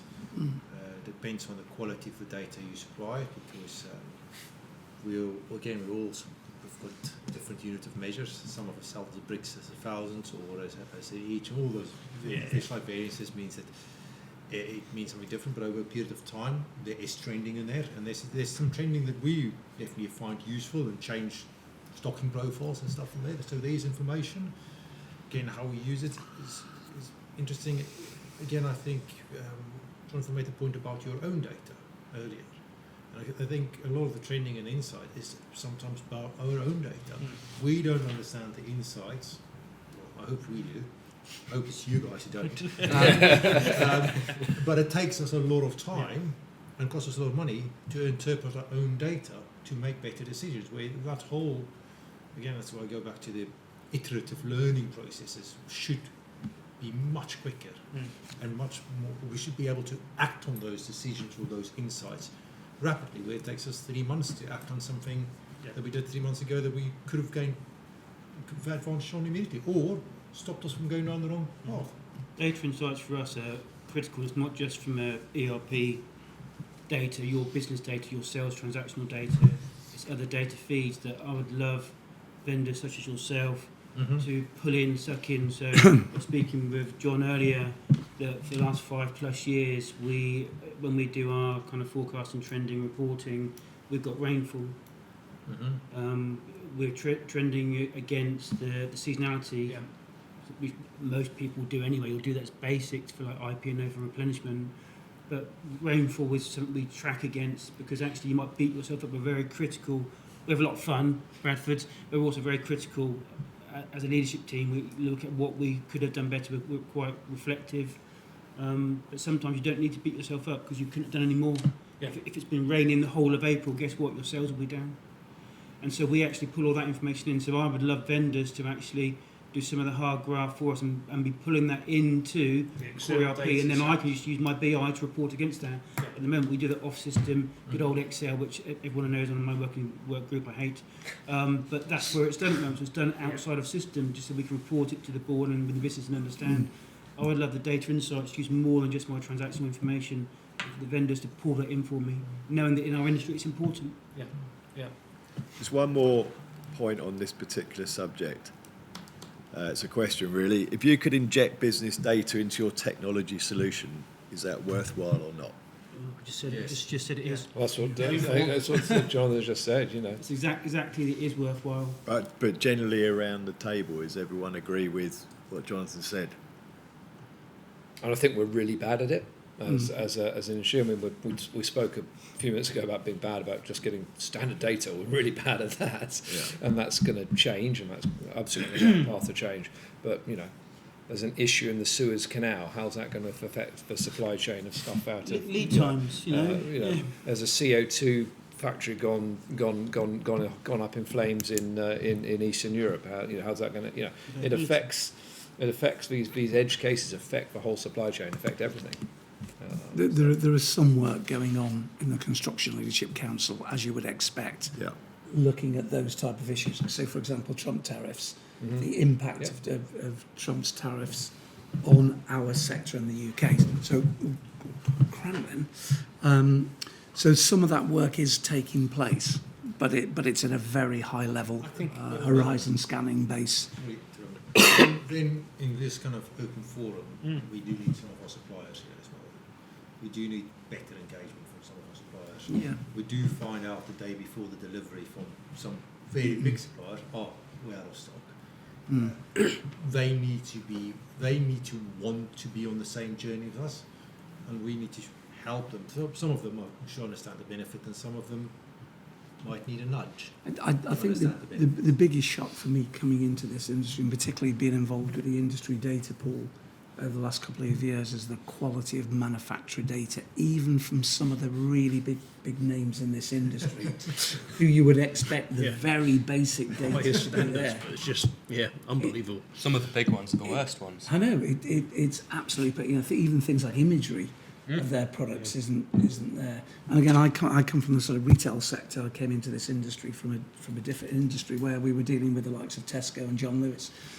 And had we not had that quality of data, imagery on every product, we wouldn't have traded. Yep. It's as simple as that.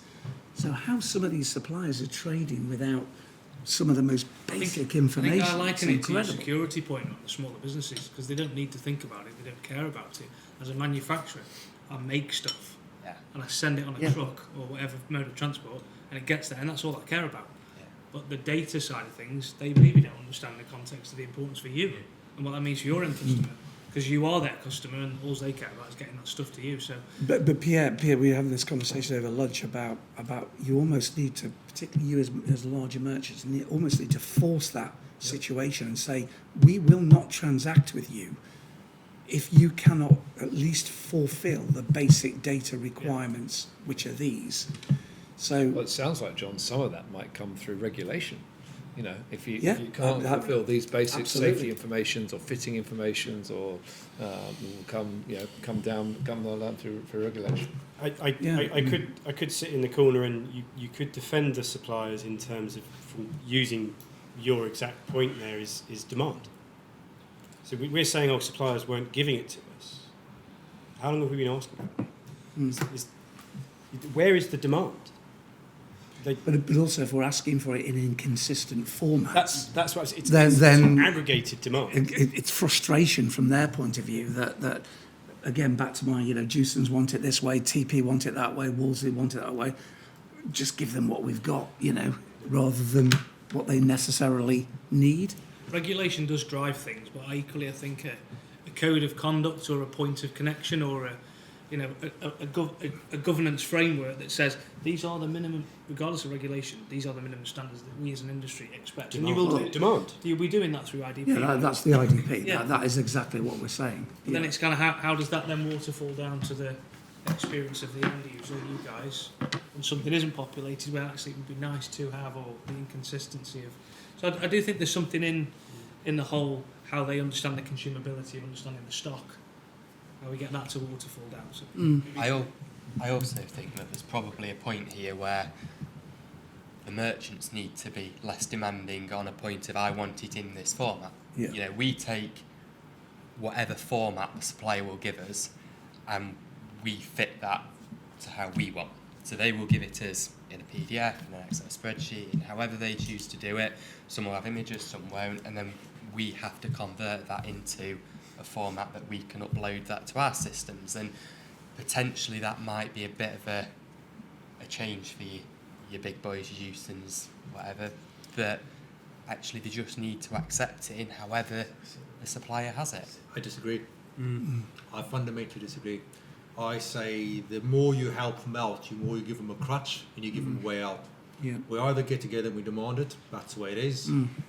We're about to send, I shared with us, we're about to send a letter out to 430 suppliers today to demand that it will become, that we expect there's a number of the tabs, maybe not all the tabs on the data standardization form, that will be completed. And that's fine. And that letter is not going out to the sales rep or the sales director, it's going out to the CEOs and MDs of those businesses. And what I've instructed was the PIM team in our business reporting to me. I've instructed them, and I've got the head of PIM 100% on board, that we will start returning price increases to suppliers on the basis that you haven't completed the BMF standard data standard. We've actually added that to some of our contracts. And thus far, at our own fault, we've let it slide. And the longer we let it slide, and by we, I point fingers at myself, but I'm pointing fingers at all of us as a merchant, the longer that's going to persist. So, yes, there is time for where a supplier picks the phone up and say, mate, I just don't have it. Can I get away with this? I'll make a commitment to get it to you. But I'm thinking of one specific large supplier who's made massive inroads into this industry and a variety of our businesses in the last 2-3 years. And their sales director has promised it to me for 3 months. And for 3 months long, he hasn't sent it to me. And so he's got a separate letter going out saying, mate, asked you this 3 Special months. one. We do north of 1.5 million pounds of business of you in a year, and you can't be bothered to complete this for me. That is problematic for us in our relationship. Yeah. I requested you address that problem. And if we are going to say, it's okay, it's never going to change. We need to demand it. I There will stand be- behind you, Pierre. I there'll stand be- behind you. There'll be regional suppliers who sell sand to 3 different people here and that, completely different story. Yeah. But those national guys, even the guys at regional level, if we don't all stand here and dig our heels in at some point, it's never going to change. The local supplier of aggregate, for example, is the easy one to pick in our Yeah. industry. We're going to help them. We're not going to exclude them or accept difference. We're going to help them Yes. because we understand they don't have someone in IT whatsoever Yeah. or marketing whatsoever. We get that, so we're going to help them with the form. And let's not forget the form is not arduous. All those fields, there are lots of them. There are hundreds of them, but not all of them are mandatory. So all the mandatory ones are accessible to all manufacturers. Yep. You will have a description. You'll have your code for it. They can be filled up. They probably just don't understand. I stand behind you for 2 reasons. One, you'll take the first punch from the people that don't want to do it. but because you're bigger than me, because also I wholeheartedly believe in it, and that's why I agreed to be chair in that particular work stream. And on our form, we make it very clear, if you struggle, here's the email, you use contact, and we'll come back to you and help you. Yeah. We're not saying just, this is it, move on. We make it very clear, we have people who understand that form well, and don't get me wrong, it took some of our people a few times of filling the form in as well to, this is millimetres, not metres, and they've learned a few times. But we're going to help them, those who ask for help. But those who just don't respond or just, I will do it next week, and next week comes and go, we're going to start drawing a line. It's another level of how we help the industry get better. Right? Yeah. It is. We can all do it. We're not playing out. I'm not doing it for the industry. I'm doing it for myself. No. But To it's the po- coincidentally to good the point around for the blocking the industry. punches to Jonathan, you're absolutely helping. But it's coincidentally good for the industry as well. And we all need to take that thing. So Tim, coming back to your first question, is cataloguing product information important? That would have been a lot think quicker it's than been the half an hour debate we just had. Seriously good debate around that. I think everyone is in violent agreement. Yeah. And it's the right thing to be doing, because we spoke earlier on about AI, and we all agreed, I think, in that AI is only as good as the content that is being served up to it. And this is a huge lump of that content. So yes. And I do think it would be great to talk beyond the basics of product data. Those bits of overlay data that you referred to, they're probably important to everybody. I think it would be great to, as a sidebar conversation, just talk about what they are and how we can help as a technology partner ingest that data automatically. And you can overlay it on your But data. it'll be interesting to see once we start getting this IDP and get information accurate.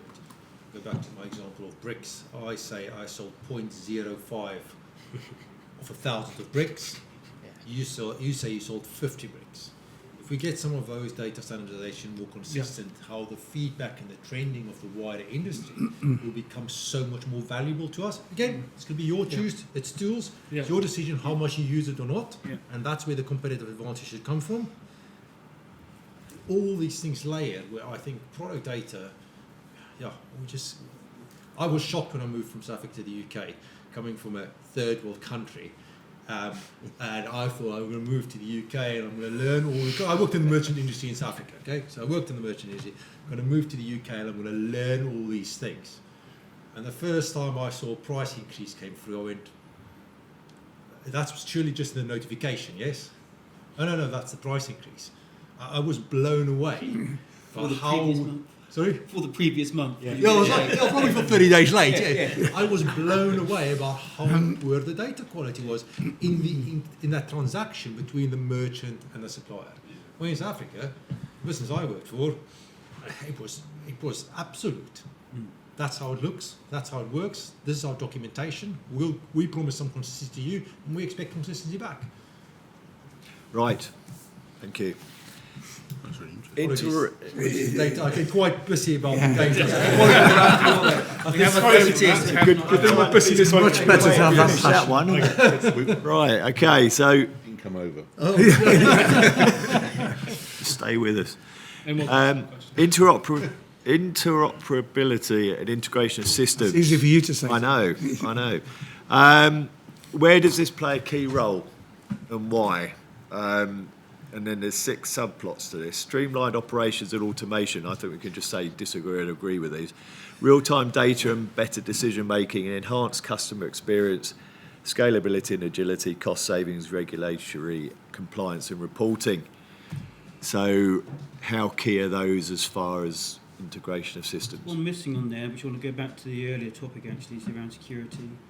So when you have a third-party tooling, we talk about the integration or interoperability. Typically, and use the example that there's a web interface, a portal. There's other credentials involved there. So I've got my core system, I've got my clipboard, I've got my users have logged in. Now also there's this other tooling you need to do. Maybe it's a BI tool or whatever. And there's a different interface, different credentials for that tool. That for me is another attack surface. It's another point of weakness. So for me, it's really important, just on the one topic, going back to security, but also from the perspective that when it comes to training and support for my user base, I'm saying here's the ERP we've chosen, this is your tooling, this is your UI, your screens you have to use. Oh yeah, but to do that now, you've got to click on this or log in over here. And then that's another overhead from a maintenance, management and training perspective. So a chink in the armour, isn't it? Yeah, so buying in the best of breed, definitely. I think all of the key big ERP providers are doing that. They're seeing what would coalesce and sit well with our native tooling. You're buying in brands and they become part of your suite. When you do that, please think about, yes, that engine is separate, but no one needs to see that. That's behind the scenes. When you surface the data, please try and surface it in the core product. I don't want another different looking interface. I certainly don't want another login, because that for me is an overhead and a security problem. You're trying to make a point here. The interconnectivity is an interesting one, especially if you look outside of the construction industry. If you look at the tech industry in a siloed view, the tech industry only grows when software is able to integrate with other elements of software. When platforms can integrate with each other, and you always notice that the platform that isn't able to integrate with another third-party platform is normally the one that doesn't survive. Yeah. So instead of we're saying what we're doing in the construction industry. If we look at the tech industry, they are only concentrating on collaboration. They are only concentrating on interconnectivity, and they are concentrating on their specialisation and how they use everyone else to sell everything else. So it's becoming more and more fundamental, and it will slowly start moving into our industry whether we want it to or not. Yeah, it becomes a reason why you pick somebody. Yes. And why you stay with them. Yeah. And I know I do that as a buyer of other technologies, and as we all are, you do say, does it connect with X and Y? How quick? How easy? Is it out of the box? Yeah. No. Okay. So that's you're kind of totting up the pound signs in your head, aren't you? Yeah. As you do it. So please do continue to invest in best of breed third-party tooling to do the job better and reinventing the wheel, absolutely. But when you invest in those and acquire those businesses, there has to be part of your development roadmap that there's a better integration. In fact, that front end they used to have, you weren't interested in that front end, right? Because you're going to surface the engine in your front end. It's going to be one tool to me. I don't want 4, 5, 6 different tools for my end user, depending on what role they have.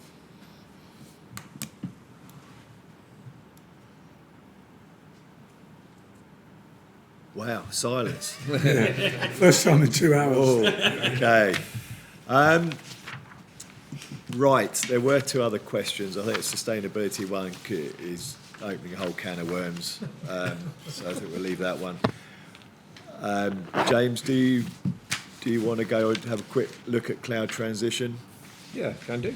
Yeah. How can it accelerate the business, basically, in terms of cost efficiency, scalability? Is there a competitive advantage by having cloud within the business? So, any thoughts, anybody? So I think leading on from interoperability, sometimes cloud and the future of cloud can enable that as well.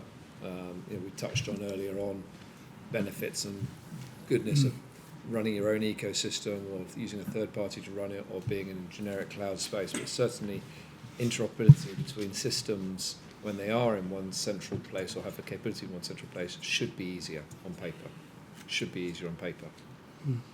In reality, it's not always. And we do with different tech stacks, different security protocols. To Jonathan's point he made a minute ago about not showing any chinks in the armour. That's an easy place for chinks in the armour. A cloud should facilitate that capability. Views? I mean, from a BMF point of view, I guess that was quite a tough decision, particularly for me, because we'd always had, the server in the corner of the room downstairs, and it's a physical embodiment of your data. So I think psychologically to then get rid of that server and move everything into the cloud, which we now are, made that decision about 3 years ago, I think was probably one of the best decisions we made. I think there's been a cost benefit. Well, I know there's been a cost benefit from us in doing that. But it's things like the extra storage. It's things like, there's any changes to the system, it gets done automatically.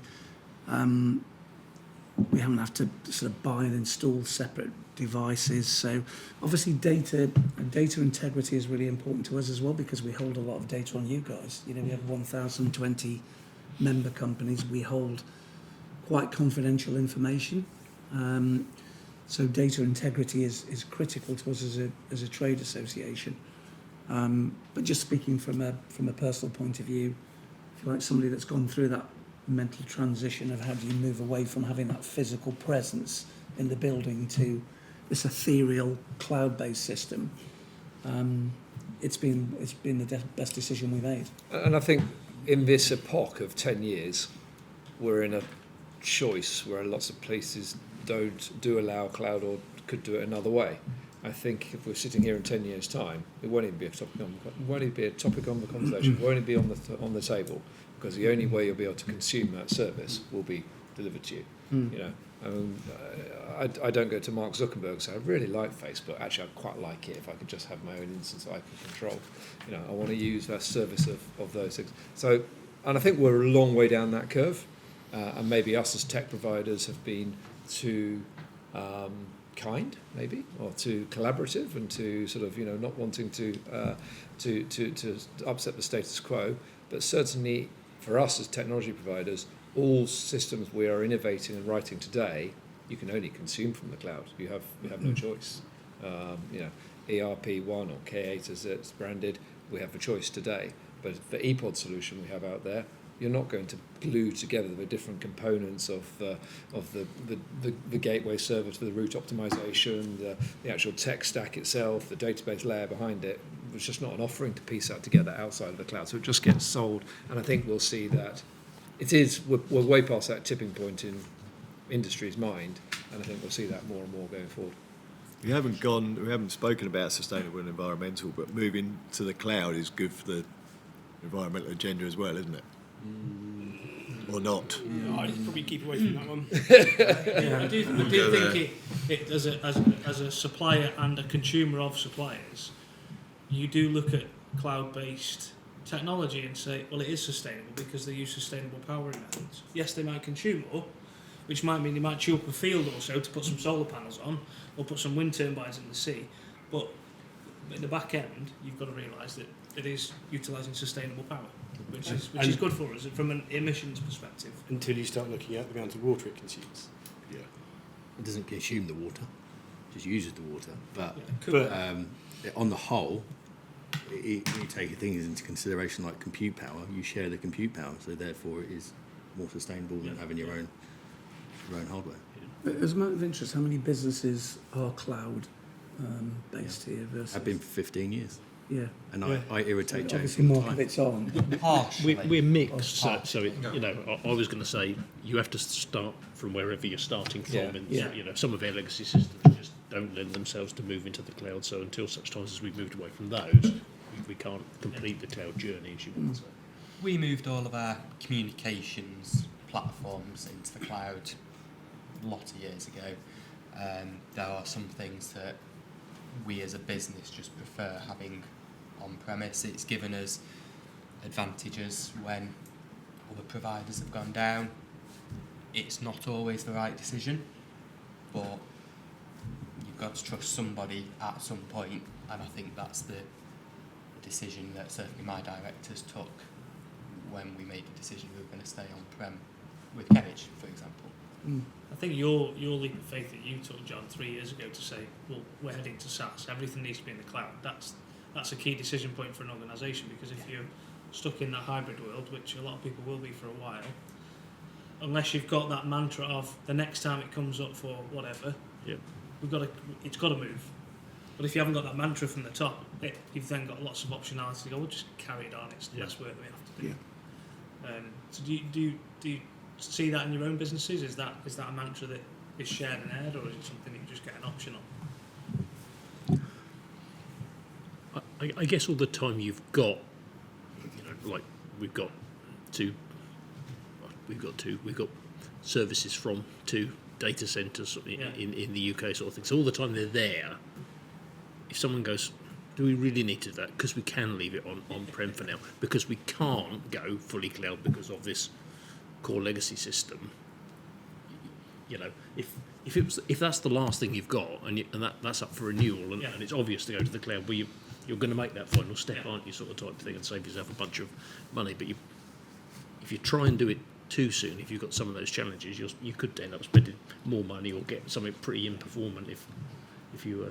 And one of the reasons for that, Chris, is because so much is glued into that ecosystem. We built 10, 15 years ago, or 10 years ago, we built sort of hearts that had lots of things coming in and out of them. Yeah. As we move into interoperability, to go back to the question, and move into flexibility between systems, some of that difficulty of engineering it together to have the data transfer kind of goes away a bit.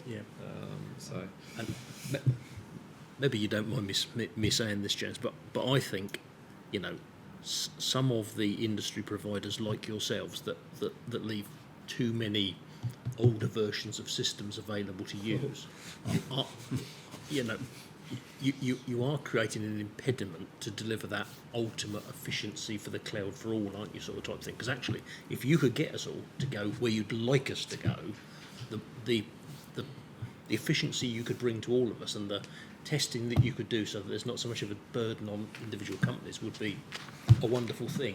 I know you can't just do that overnight, and I'm not suggesting you completely change your policies, but you are some of it. And it is a very interesting and difficult question, that, and bear in mind everything's on the record. I'm going to be careful what I say.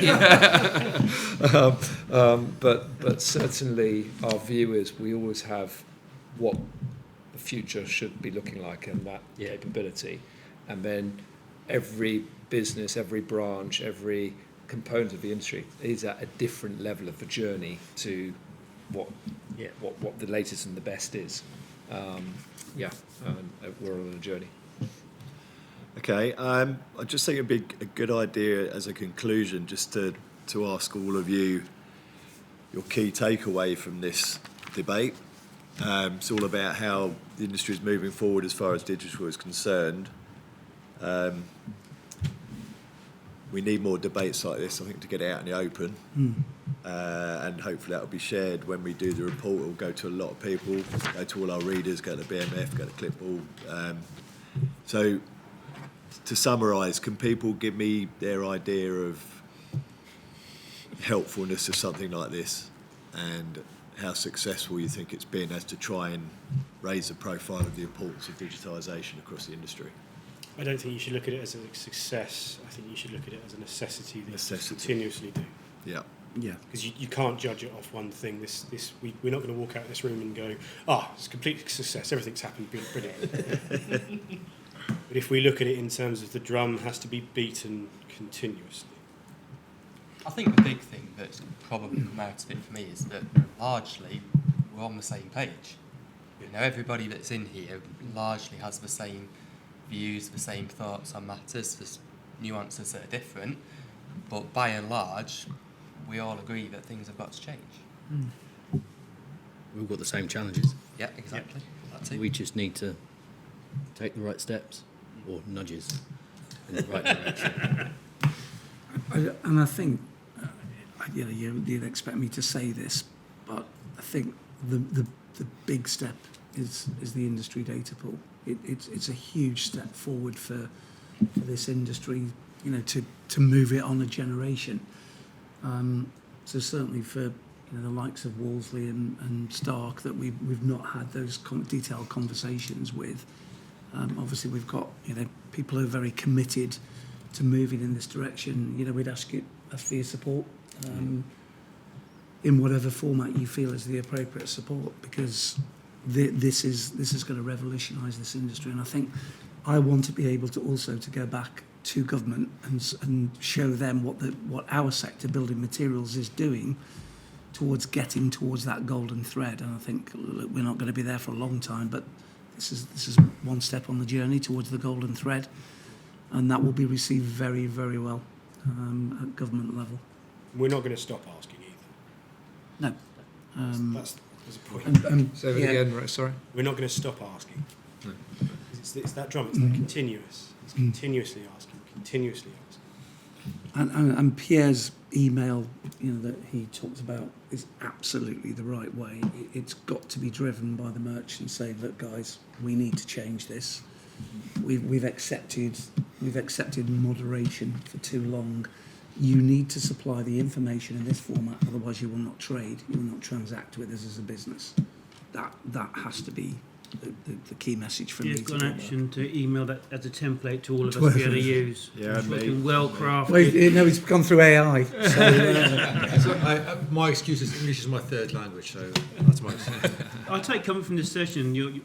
Should there be more of these? Yes, absolutely. Yes. The comfort I take is that this has been very much a discussion, not a debate.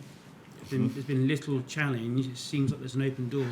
I suppose for me then the question, maybe to John, is where are these anchors we need to lift? Because if we're all in a kind of almost violent agreement in the data standards, the use of data, good data, normalised, clean, IDP, central resources, you don't lose your commercial advantage, it's what you do with it.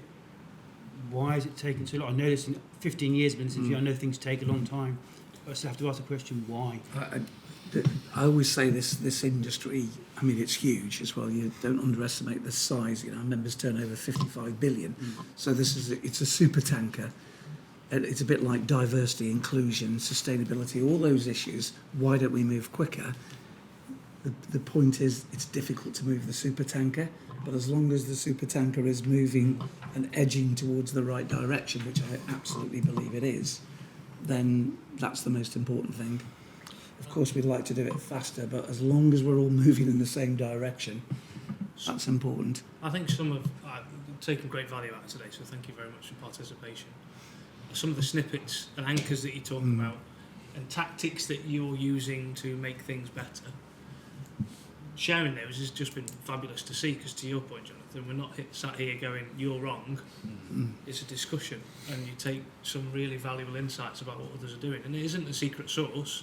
It's just about making you get to the end quicker.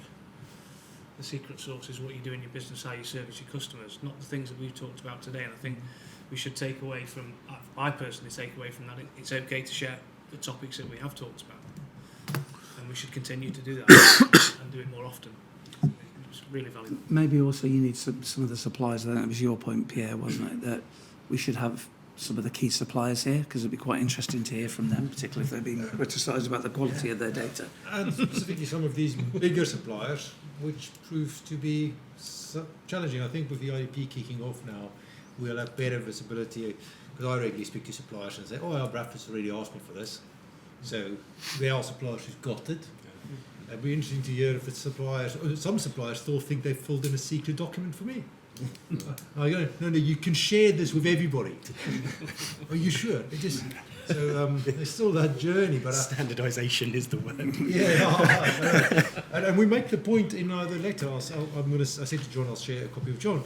It says in the once you fill this in for IBMG, you can share this with all your merchant partners. Good. Nice. It says that in our letter because I just know it would be interesting to see if me and Jonathan might need to have a little chat, mention a few suppliers to see if he's also had some of the same challenges. Same names, and how we maybe tack them together. So Tim, I started beginning saying the word nudge, and now so thank you for playing it back. Good word. Because, and again, genuinely, thank you for giving it your days, for coming here, and it has been useful, hopefully, for everybody. Mm-hmm. But for the wider ripples that an event like this will be beneficial. I think as an industry, we absolutely are users of technology all over the place, from the handheld device down in the warehouse, through to the driver, through to clearly the finance department, through to the point of sale, through to every component of the industry is digitised in one form or another. Might not be completely joined up, might have some way to go in interoperability, might have some way to go into cloud, might have some whacking great security holes inside it that need to be patched. But for sure, as an industry, we are very much using technology to do the best we can, and conversations that brains like this around the table and then publicising it and using it down the line for other conversations help. And if we don't have these conversations led by thought leaders, then it doesn't give a green light that this is a conversation the industry needs to have. So that's my view on today, and why it's beneficial to have them. So thank you for facilitating, and John, Thank you for hosting. Thank you. Pleasure. Yeah, thank you everybody for your time. Really appreciate it, and look out for the spread in supplement we're doing in July and August.